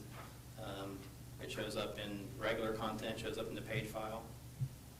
So this, what's already in evidence is states 921. This little slide that was shown to the jury when Detective Mr. Persinger was testifying. You see griffinpsychology.com there? I do. Oh, wait a minute. Hang on. Yes, yes, sir, on the right-hand side I see Does it. that And I see it give- on the left-hand side, yes. Does that give the full picture of the relationship between Ross Harris and Michael Griffin? No, If you saw that, would you end there? no, sir. Your witness. All right. I want to start by talking about some of your testimony for the defense. Let's go through some of those things real quick. Yes, sir. But before we do that, you and I have had the chance to talk only twice, correct? Yes, sir, I agree. Okay. I think it was twice. You did have an opportunity to speak with Mr. Boring very briefly some time ago, correct? Yes, sir. Okay. The last time I tried to talk with you was this past Wednesday when my investigator and I called you. You recall that? Yes, sir. Okay. And you are a licensed private investigator, is that accurate? Yes, sir. Okay, I assume during your private investigator training, they have some training for you about report writing and documenting things, is that accurate? There is some content in there, yes, sir. Okay. And you've, I assume, over your career, at least created some reports and documentation of what you do in the past, correct? Yes, sir. And almost $20,000 you're getting paid by the defense in this particular case, that would include everything that you testified about here, correct? I'm not sure I understand your question. Okay. For the money that you're being paid for your services in this case, that includes your testimony here, correct? It will once I build the remainder of it, yes, sir. And also the work that you've done on the case over the hours that you spent assisting Mr. Rodriguez, is that accurate? Yes, sir. Okay. Show me one piece of paper that documents what you have done in this particular case in terms of a report. I do not have a report. Okay. $20,000 and you have not created a single report in this particular case. That's correct. Well, when we called you Wednesday night and wanted to speak to you in advance of your testimony, do you recall declining to comment about your testimony with me and my investigator at that time? What I recall is that I answered the general questions that you asked me, and then you started to get into some finite descriptions of things that I had communicated directly with Carlos and was items that I didn't feel comfortable discussing with you, mainly because I had seen in the search warrants where I'm going to object to Ross what's in the Harris. search warrants, Judge. That's not relevant, and it's not responsive to my question. Sustained. So my question was, did you decline, when we were asking about your testimony on Wednesday afternoon, to speak with me and my investigator by phone about what you'd be testifying about? No, I did answer a lot of questions that you asked, and I just didn't want to be misquoted. Okay. And it wasn't until this morning, to your credit of your attorney, that we were able to navigate through that and that you were finally able to answer some questions for me. Is that correct? Yes, sir. Okay. Now, I want to talk a little bit about the subject of your testimony from direct. Point just a few things out. We'll start with what happens to be on top for me. You showed State 604 and talked about this prison article, and you talked about clicking on some sort of humorous video that's here, correct? Yes, sir. The article itself in 604 is not a parody, it's not a comedy. This is actual article from Ask Men about what it actually is like in prison. And it's under an entertainment section. And there are actually interviews with actual inmates here, correct? There are some, yes, sir. And on page 3, there actually is a portion that talks about surviving in prison. Is that correct? Yes, sir. So I'm not going to argue with the That's correct. semantics about it, but that is what the article is that was found, correct? Yes, and it was Okay. in the entertainment section. Yes, sir. Let me ask you about some other topics, because you talked about sports and things like that. You did see, I assume, the subreddit that was recovered from defendants' electronic devices involving death and being creepy. And I'm not sure with regards to death, which one you're talking about. If you have something to show me, I'd be happy to look at it. But I think I did see some content with regards to creepy subreddits. Okay. And you are aware, and there's no doubt that there's an awful lot of sexual content that was recovered from the defendant's electronic devices, correct? Yes, sir, there's not a doubt about that. You also did see the temperature video from the vet, correct? I saw the vet video. Did you watch that video? I did watch that video. More on that in a minute. Did you, by chance, see the emails that the defendant received from his wife where she was raising concerns about him leaving a child in a car? No, sir, I did not see that. Part of your work in this case was to examine these items, and you were not asked to review that piece of evidence? I did not see that piece of evidence, that's correct. You talked a little bit about the hazy video, and we'll come back to that in a minute. That's actually found on his iPhone 5 extraction. Is that accurate? Yes, sir. Now, are you aware that he only had that phone since November of 2013? Yes, sir, I believe I am. And as for the Lenovo, I think you covered this a little on direct, but I want to make sure that I'm clear on it as well. That Lenovo didn't come into operation for him until March of 2014, correct? Yes, sir. Okay, so we wouldn't expect the iPhone 5 to see anything prior to November of 2013, so that's when he began using it, correct? Yes, sir.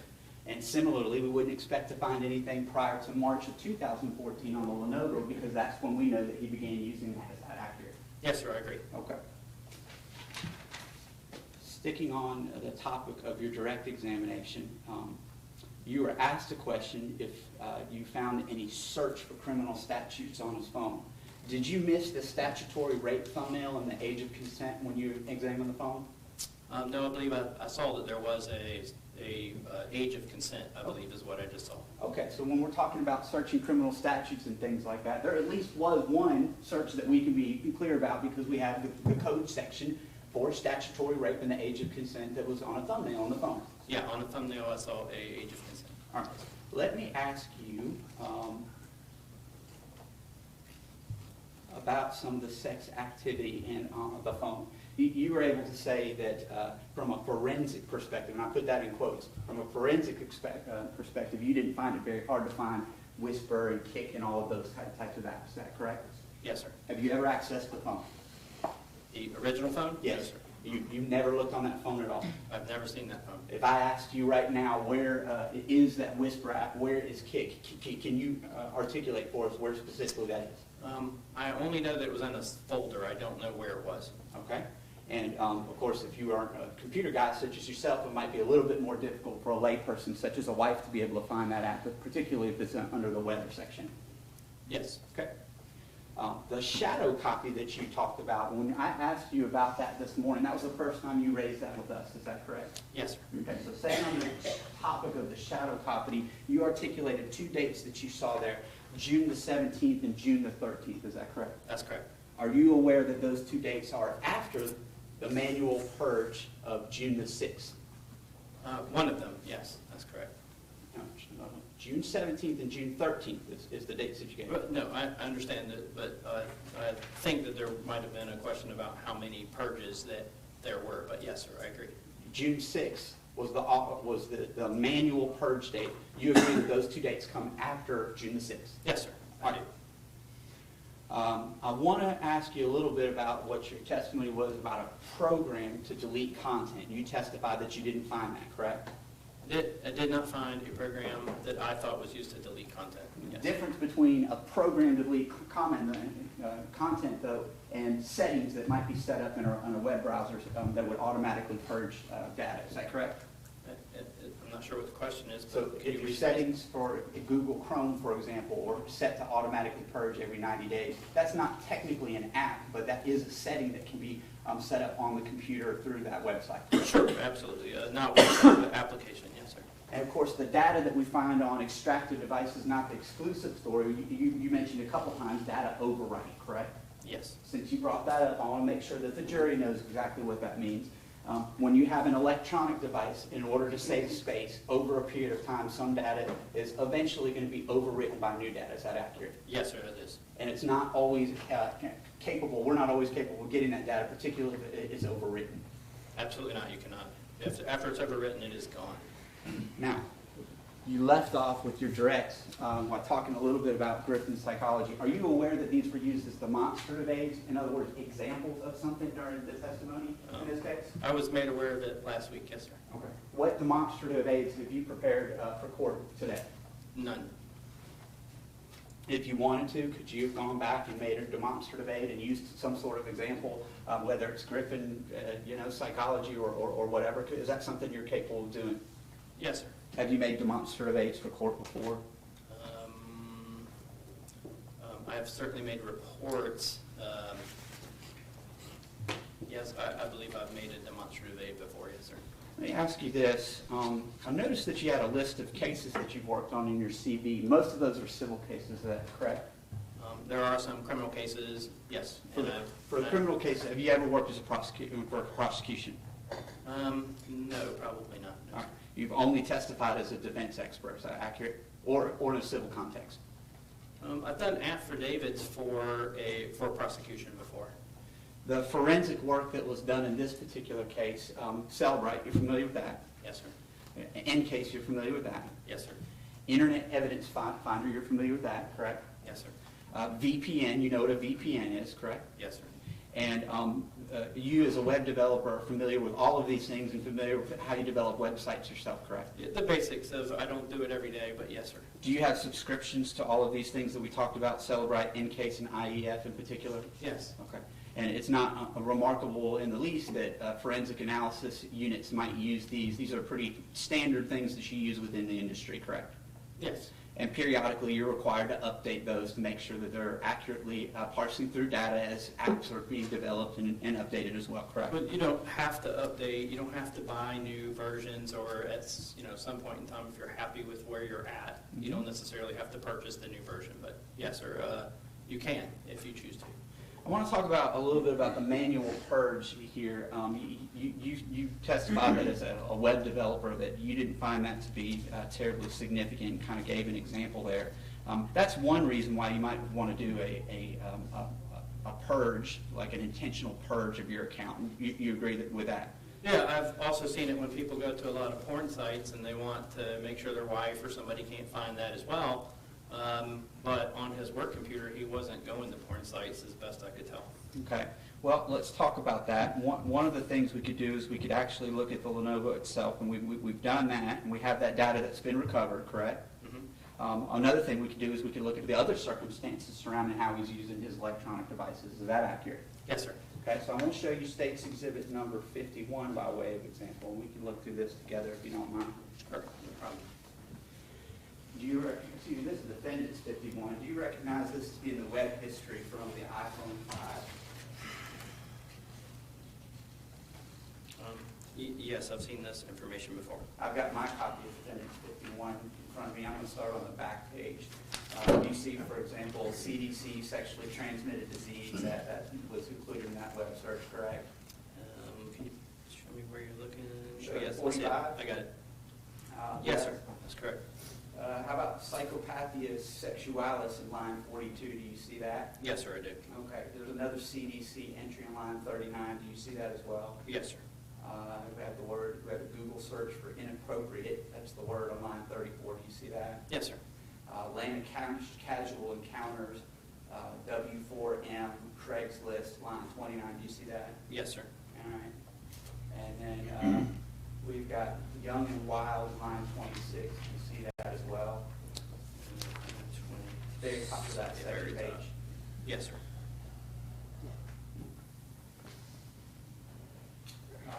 Let's skip on up to the top. We've got Atlanta Casual Encounters Classified. That's actually got a date stamp on it. Is that correct?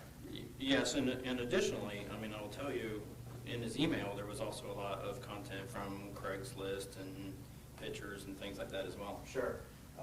Then we've got number 4. That's the wire, hot and humid dates, often hazy, correct? Yes, sir. All right. For this content that we have in terms of the web history from the iPhone 5, defendant's phone recovered by Officer Piper, what are the dates associated with it, where there are dates? On the first page, 6/17, 6/18, and then there just aren't on the others. You agree that the only dates that we have associated with web searches from the iPhone 5 are from the 17th and 18th? Yes, sir. I do.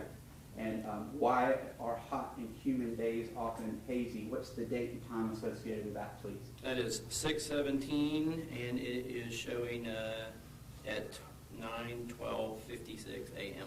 That's June the 17th of 2014, correct? Yes, sir, that's correct. And we've had a discussion. You were at least kind enough to talk with me about UTC when we spoke on the phone this past Wednesday, correct? Yes, sir. You believe that Cobb Police and Persinger got that right, where we need to be UTC -4 because of daylight savings time? Yes, this says -4, but yes, sir. All right, and then the Atlanta Craigslist, that's June the 18th of 2014 at 2:50, is that correct? Yes, sir. So in terms of looking at, why somebody might be deleting their history from a laptop, we can certainly look at other electronic devices to see if there's a comparison, correct? Oh, yes. Yes, sir. Please identify any Home Depot usage from that iPhone 5 web search that you see.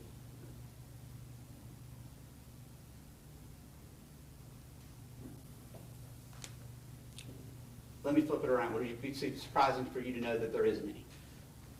No, it's not a surprise, no, sir. Okay. So one of the things we could do is we could look at other electronic devices and see what sort of history the defendant is using. That might be instructive when we're talking about this issue, correct? And certainly on his MacBook as well, he had porn, so Sure. he was looking at it there. I want to ask you a little bit about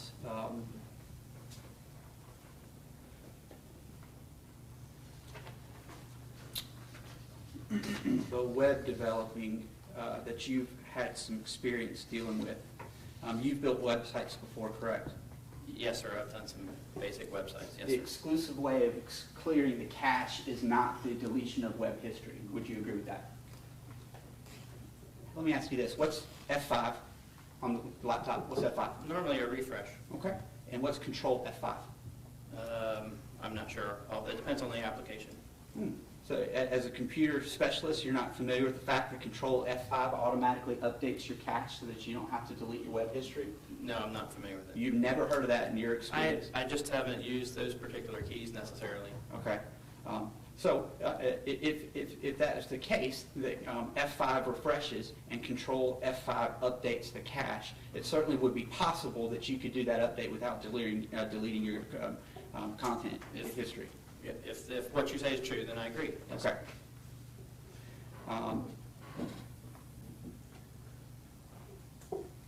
Another reason we might want to look around, say on an electronic device in terms of whether there's intentional deletion for other purposes, we might want to ascertain, for example, where specific apps are to see if there's any evidence that the defendant is acting covertly with how he keeps things on there, correct?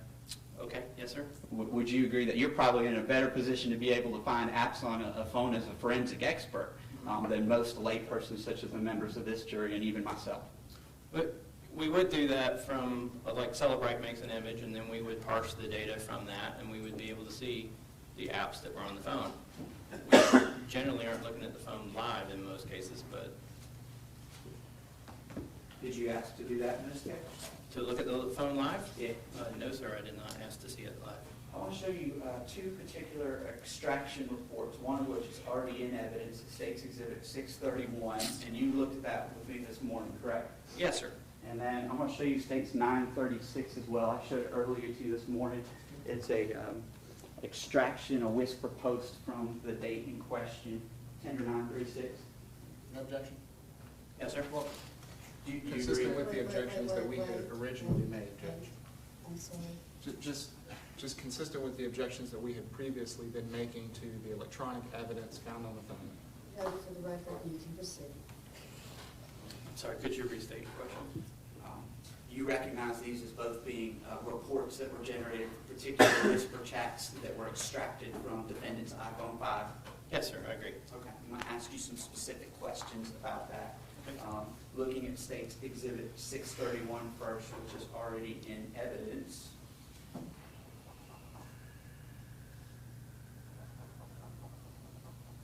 The time, first date, and time stamp that we have there is what? So that says, the date says it's 6/18/2014, and it's -4 UTC, so it's 10:46 and 34 seconds AM. And you agree that that's an accurate statement of the time of that, that history, correct? I definitely think that cell phones are pretty accurate on their dates and times, as, like I said, I haven't seen the original device, but I have no reason to doubt that. Looking at 936, I'll refer to that as the PCB or Panama City post. What's the time associated with that in terms of the defendant's first response to that? 6/18/2014 at 9:49:01 AM -4. All right. So if it were asserted, say, in opening statement that for 631, that occurred at 8:46, that would not be accurate. It's actually 2 hours different, correct? If that's true, yes, I would agree. And But- similarly for 936, if it were asserted during someone's opening statement that that occurred at 8:49, that would not be accurate, would it? Right, I would agree that if somebody said that, yes, sir.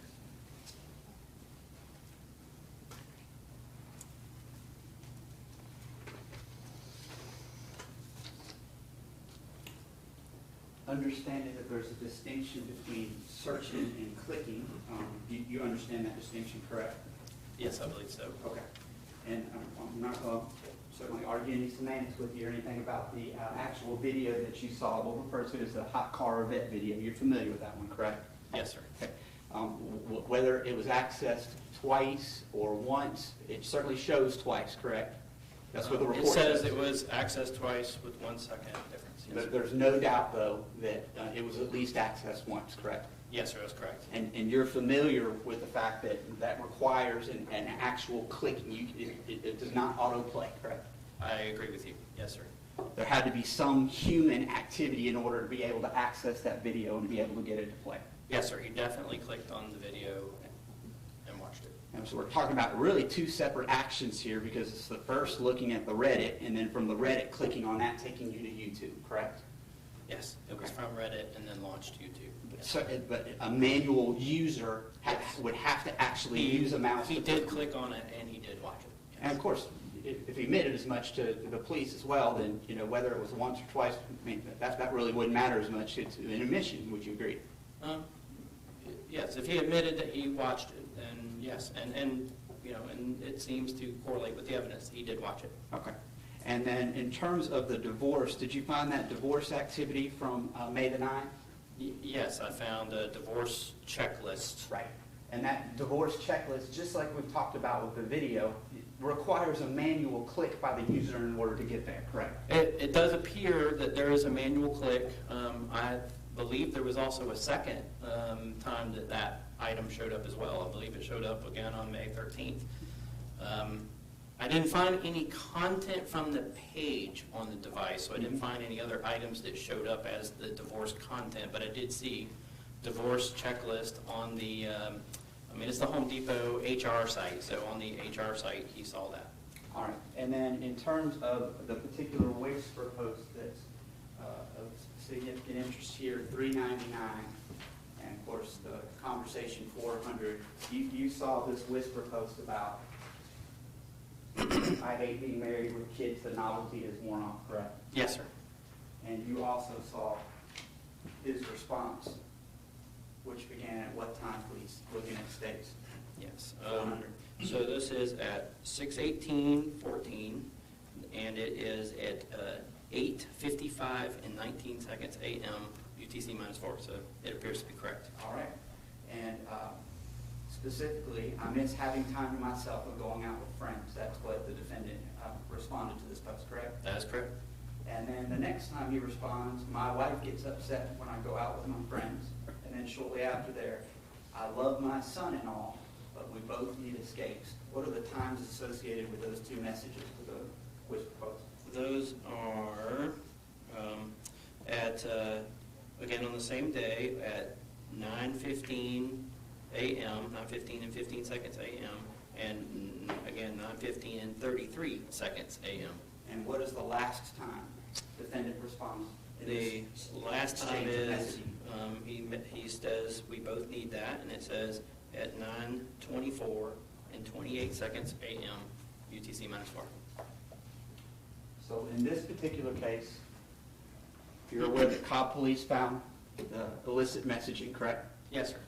Persinger found the illicit messaging, correct? Yes, sir. You found the illicit messaging, correct? Right away, yes, sir. Okay. In terms of the divorce, that was recovered by Cobb Police, correct?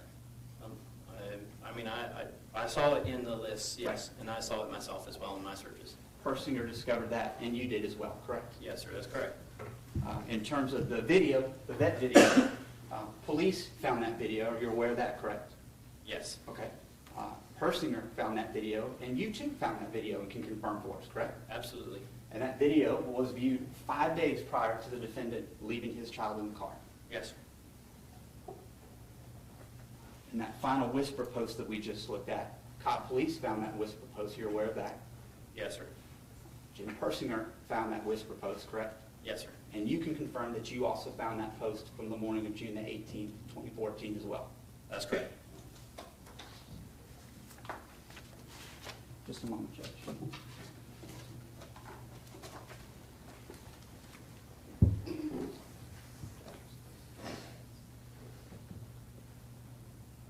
Did you see the Reddit and subreddit involving the death comments that we were talking about watching people die and morbid reality? Did you observe those? I do recall seeing the first one. I'm not sure if I saw the morbid reality, but I do, now that you say that, recall seeing the subreddit, yes. So when I was asking you questions about an interest that was being shown on Reddits and subreddits, you at least can confirm, in addition to the video that we talked about, we also have this Watch People Die that was on a subreddit. Yes. Okay. Just not sure about the morbid reality. Right, I'm not. I just don't recall every entry. If you have a report or something, I'd be happy to look at it. Sorry, I don't think that's necessary. We have the actual extraction and evidence. Okay. Thank you. Thank you. Is that it? Ms. Evans? Yes, yes, ma'am. Proceed, Mr. Rodriguez.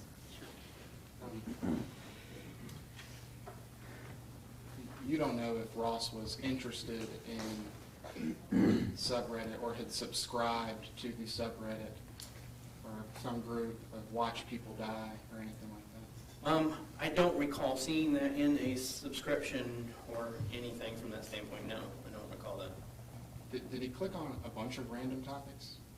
Yeah, all the time. Would he cut and paste links to his buddies while they're chatting to try and one-up each other? Yes, they would send constant stuff back and forth to each other, jokes or whatever else, yes. Some Yeah. tasteful, some maybe not so much. Correct, there's some not tasteful. Okay. Before this case, were you familiar with some of these sites, videos? Yes, I mean, I don't know if I specifically saw like morbid, deaths or something like that, but I've used Reddit before and I've, seen the list of things before, and yes. The whole point with Reddit, right, it gives you a bunch of topics, random topics right there for you to look at. Yes. Object to argumentative. Little rule, might be leaving. Then I'll add leading. Yeah, but I'll give you some latitude. Yes, ma'am. I can It might rephrase be a it. little leaving. We can streamline it. Does Reddit allow you to look and explore at a bunch of random topics?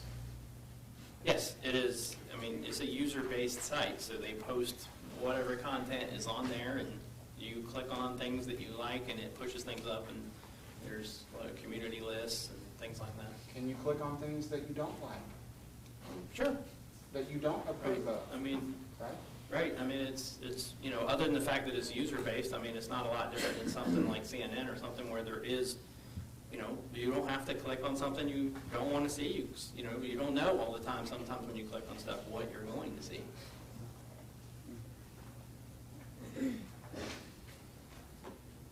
You were asked why you didn't make a demonstrative aid in preparation for your testimony.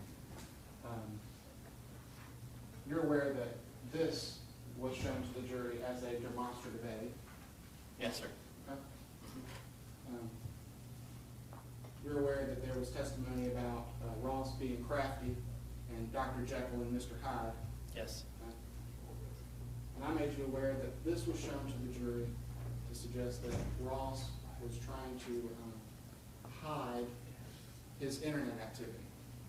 Can you tell us about that VPN tunnel, what VPN is? VPN is a virtual private network. It's really used to secure point-to-point connections. And so, as an example, my girlfriend is a nurse, and in order to update her calendar or in order to look at stuff, she has to log into the hospital's website through a VPN tunnel. As a person who handled managed IT services and computers for a lot of clients over the years, some that were lawyers, some that were medical and financial, we've had to set up VPN tunnels so that people who are working at Starbucks or someplace like that had a secure connection to their equipment so that someone else didn't scarf the data while they're in the location using it and trying to do identity theft and a bunch of other things. So it comes up a lot from that standpoint. It's a security thing. And, even Home Depot, as I understand it, has a VPN for the people to connect in and work remotely or do something from that standpoint. So it's not unusual at all. I've used them, I've set them up, and we've been through this before. It is the secure way to do it. That particular site it's a pretty popular site as a whole, mainly because of its speed. If you're using a VPN tunnel, you want to make sure that you have a pretty high-speed connection, and this particular one does supply that. But there are issues with regards to if you're going to work on a medical client like Griffin Psychology or somebody like that might have HIPAA issues or HIPAA violations that maybe you're shopping around for a VPN client or a VPN tool. And as I understand it, that particular tool, that particular website is not HIPAA compliant. It is not, and so I don't know if Ross found that out or looked at it, but it may be that he was just shopping or something along those lines. Speculation. But it is not a HIPAA compliant site. It's not HIPAA compliant. Right. Did Ross purchase that service? I don't know for sure, but I did not see any other content related to it to show that he had purchased it. Did that website ever pop up on anything that you observed? No. Did you create anything before this jury to mislead this jury? No. Right. Was it your intent to mislead this jury with any testimony that you were offering? Absolutely not.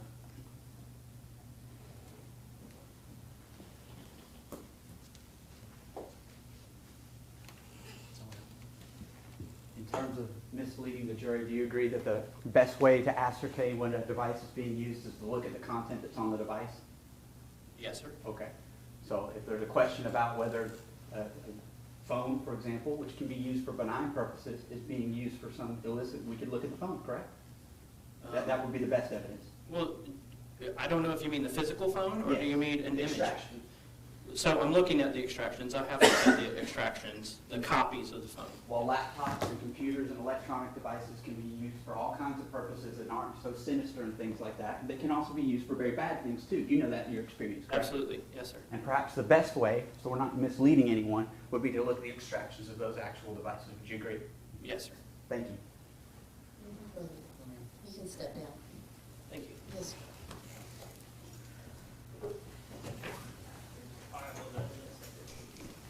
I'll agree with that, sir.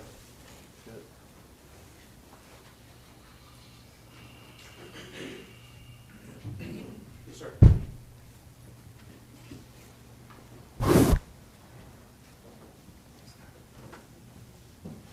We need to approach. Please.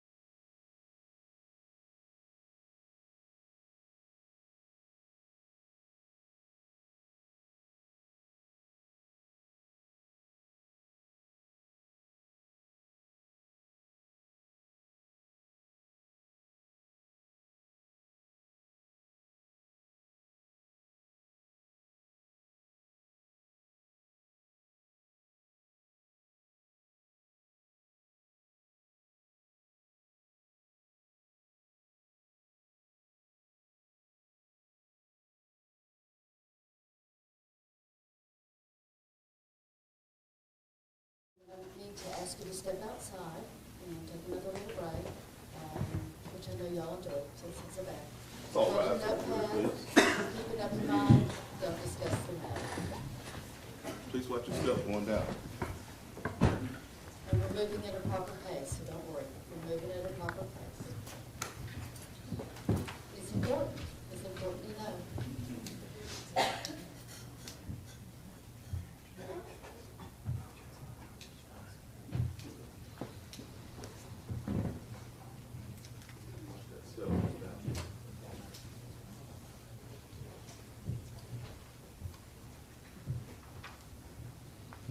Please be seated.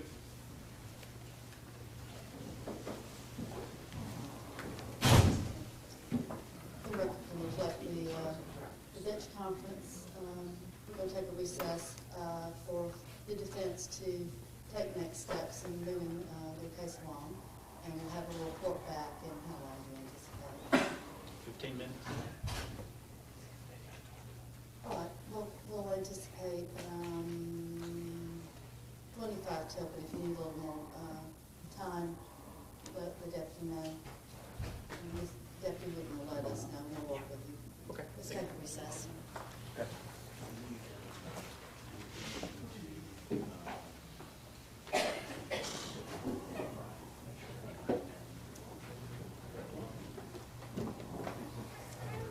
Judge, you want this nice news? Yeah, they can bring, you let me Pull do it it. out. They want to come around? Can you make it through this? Through the computer box? Don't let you hear what you need. Yeah, you just kind of. Don't say no profanity now, I think it's you need.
attendants in the courtroom, we're ready to resume the trial.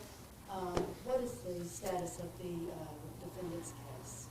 Judge, we're not going to call any more witnesses, so we can go ahead and put on the record now, or I'll go ahead and put on the record now that we are going to, that Mr. Harris is going to waive his right to testify. We've been representing Ross since right after his arrest.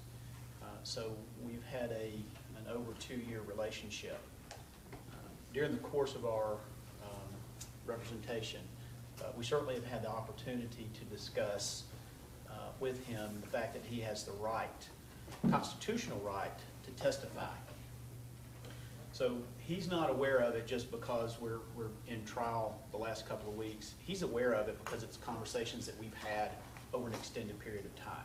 I'm confident, I'm comfortable that he understands that he has that right. He also understands that the right is his to make the decision whether or not he's going to testify or not. We've explained to him the difference between the strategic decisions that the lawyers make throughout the course of the litigation and throughout the course of the trial, such as which witnesses to call, etc. He understands that this right is different, that it's personal to him, and only he can make that decision. I want to put on the record that we actually had a meeting with Ross this past weekend at the jail where we met to speak specifically about this subject and again advised him of what he already knew, that he has the right to either testify or not testify, that the right is personal to him, that we do not make that decision, that he does. We had a discussion concerning the fact that this is his one and only trial. There won't be a do-over for him to, make the decision differently at another point in time. I'm confident that he understands that. I know this has been a longer trial than what we usually have, and so the court, I'm sure, wants to be particularly clear on this matter for the record. I don't think I can make it any clearer. He's aware of his right. He wants to waive it. He does not want to testify in the trial of this case. Of interest to the court, what estimate would you give altogether of how much time you all have spent in discussion of this particular topic? Just a guesstimate. Over the course of the last 2+ years, many hours, I would say certainly we've discussed it. I wouldn't be surprised if it probably were 10 hours discussing just this issue.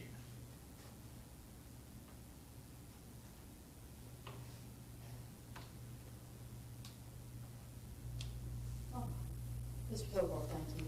I'm going to have a conversation with Mr. Harris at this time. Thank you, Mr. Harris. Mr. Harris, did you hear what Mr. Kilgore just said regarding the decision whether you would testify or not? Yes, ma'am. And you heard him say that he and the team of lawyers representing you have spent perhaps in the neighborhood of 10 hours discussing the matter with you in the course of the 2+ years of the litigation of this case? Yes, ma'am. If you disagree with anything that they have said, you need to alert Mr. Kilgore to that or to me and let me know if you have any disagreement with what's just been said to the court. Yes, ma'am. Do you have any disagreement? I do not. Now, as Mr. Kilgore has said, when we get to this part of the trial, a defendant has 2 rights. One is the right to remain silent, and the other is the right to testify. These rights are personal to you. They are not to be made by anyone else other than you. But they are a decision. This is a decision that needs to be made upon full and thorough conversation, discussion, and advice of counsel. Do you understand, first of all, that you have a right to remain silent and you have no obligation whatsoever to testify in this case? Yes, ma'am. Do you also understand that you have a right to testify and it is personal to you and that it is an absolute right that you have? Yes, ma'am, I do. Do you further understand that the decision to testify or not to testify is personal to you? Yes. And that no one else can make it but you? Yes, ma'am. Have you, in your opinion, had adequate time to discuss this topic and issue with your attorneys? Yes, ma'am, I have. Have you had adequate information from them and whatever other sources you may have? Yes, ma'am. Have you thoroughly vetted the decision with your attorneys? Yes, ma'am, I have. Have you thought?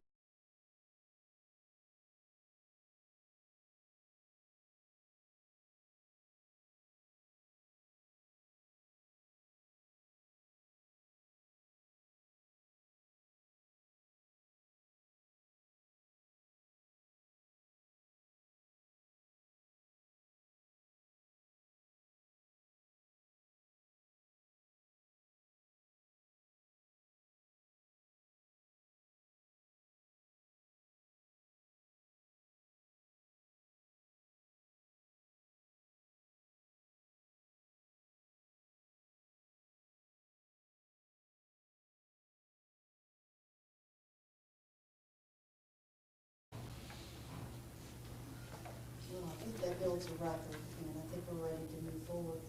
What will you be doing next? We'll rest in front of the jury. Bring the jury in. Judge, before we do that, I'm sorry, if I I'm may. sorry. I've been alerted that the state intends to call a witness in rebuttal. I've been told that it's Detective Stockinger. So I guess I would make the request at this time as to exactly what it is that the state intends to rebut. They put up 51 witnesses. Have you talked to them yet, to ask them? They have advised me that it's going to be Detective Stockinger and that they are going to play a recording. I assume it's a recording of Leanna Harris at the treehouse, but I don't know exactly. Well, let me get back to my question. Have you've talked to them? Okay. Have y'all finished your conversation before you bring it to me? I thought we were finished with it, but I don't know that I asked that specific question. Y'all should be talking to each other first. This is two recordings. And then that's actually Stockinger's hand. Those are the last three that he's submitted. And then these are the recordings. You talking about treehouse? There's a little 5-minute recording that goes on for the transport as well. And it's like a 20-something minute at the treehouse, and then when they're taking her to the house, they would record on for an additional 5 minutes. Okay. Can you tell me what disc that is? Do you have that disc is? Do you recall what disc number it is? Do you need to know this, Mr. Kilgore, before you rest? Yes, I do. Okay, I'll wait. I'm not asking that in a challenging way, just in an informational way. There's a difference. Yes, ma'am. It's solely the I didn't take it that way, Judge. It is 36. 106? 36. 36. Yeah. And this 36 would contain both conversations? Yeah. This is the only matters we're going to y'all are going to be going over with? But, yeah, you want to look at my outline real quick?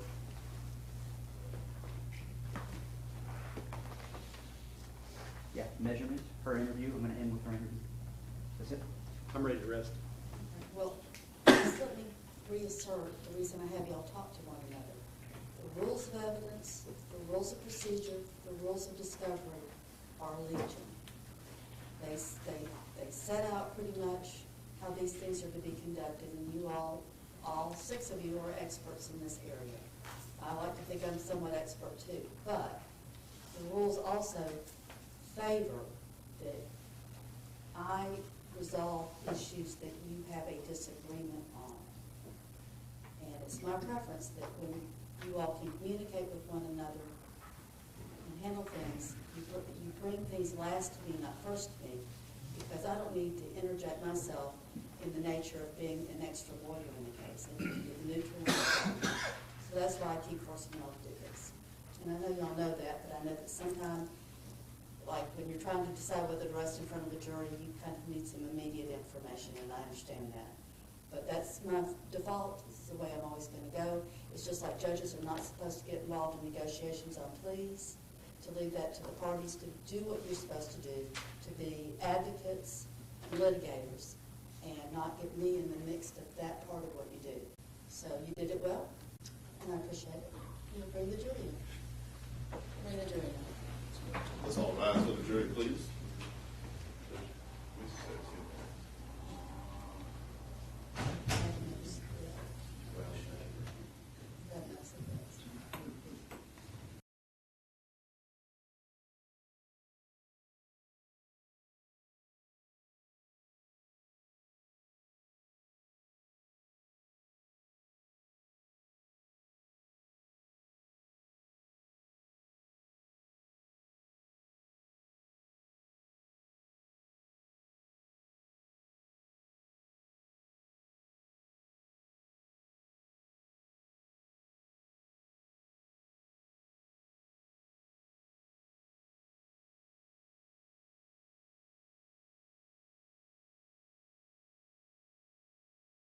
Watch your step.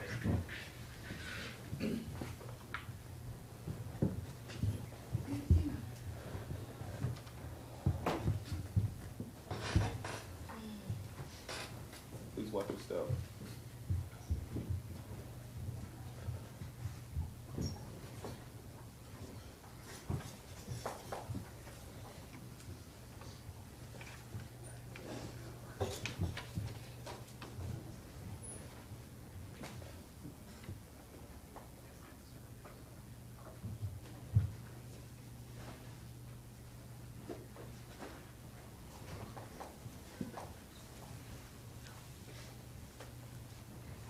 Please be seated.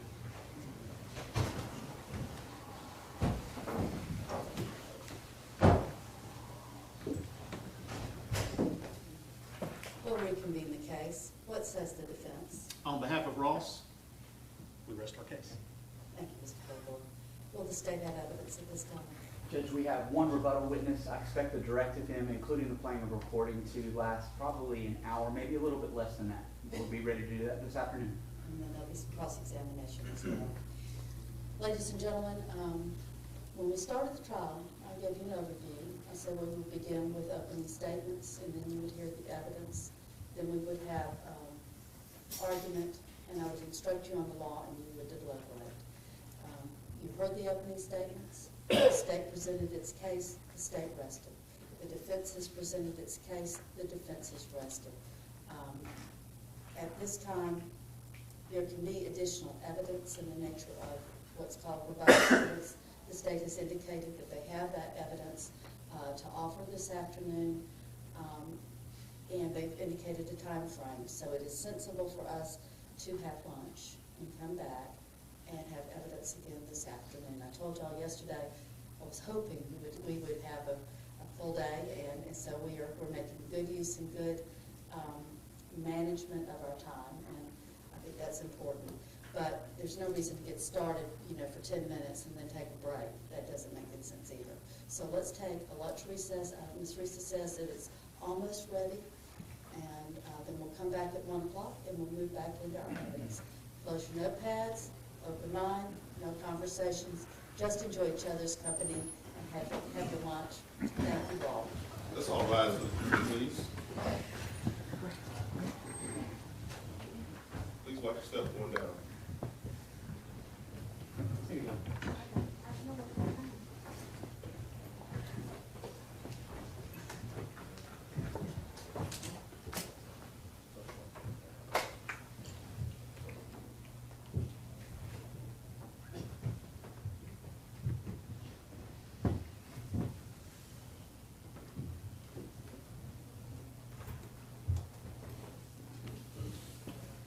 Please be seated.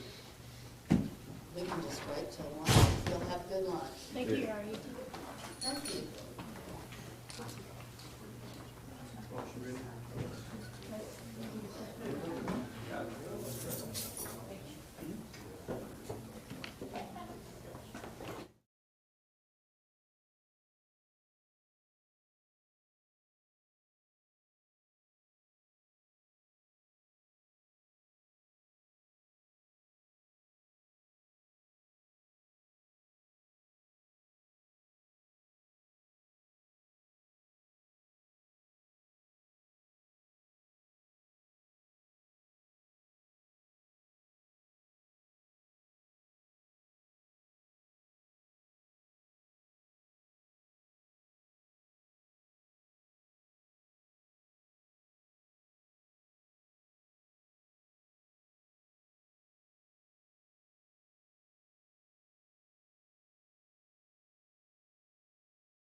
Okay, 1, 2, 3, 3, 2, 1. Can anybody see and hear me?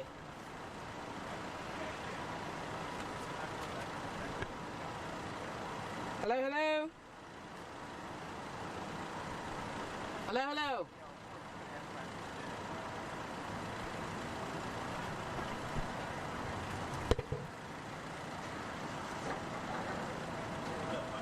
Oh man, I'm the lead. Yes, I am. Cal, Been here a while back.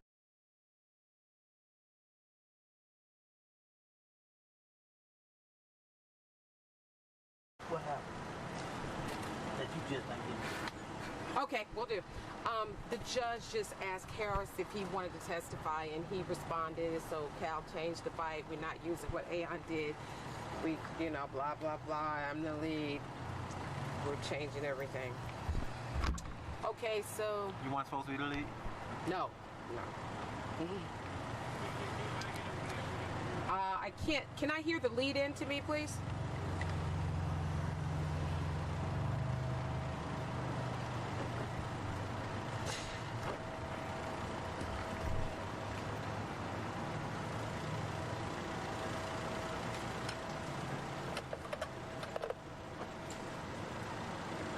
Okay, so he said everything. What can I say? All right, this was very dramatic. Yeah. They come back and won? I don't know. They were still in court when I left.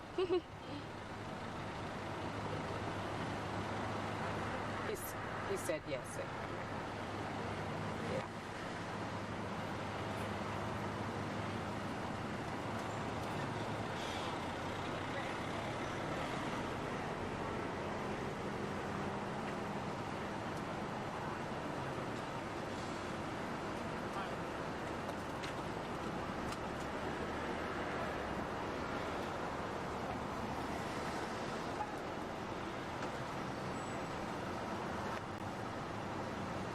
Constance, this was a very dramatic moment in the courtroom. This was a very personal decision for Ross Harris. He indicated that he has decided not to testify. His attorney said there had been lots of talk about this for many, many months, and this was a very important decision to him, but a very personal one. Let's take a look now. The judge said she wanted to be clear that this decision was made by Harris and Harris alone. His defense attorney, Maddox Kilgore, indicated that they met this weekend at the jail and discussed this very issue for some 10 hours. But the judge said she wanted to hear from Harris himself. Let's take a listen now to that exchange just moments ago.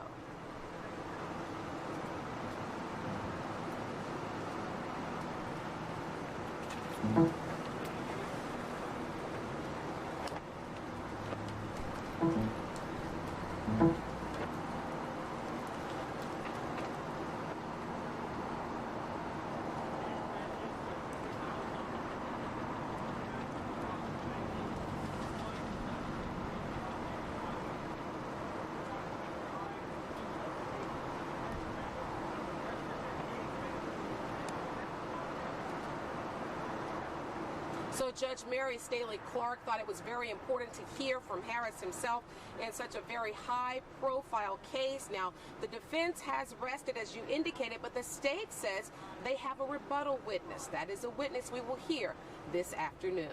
Reporting live from Brunswick, Angelique Proctor, Fox 5 News.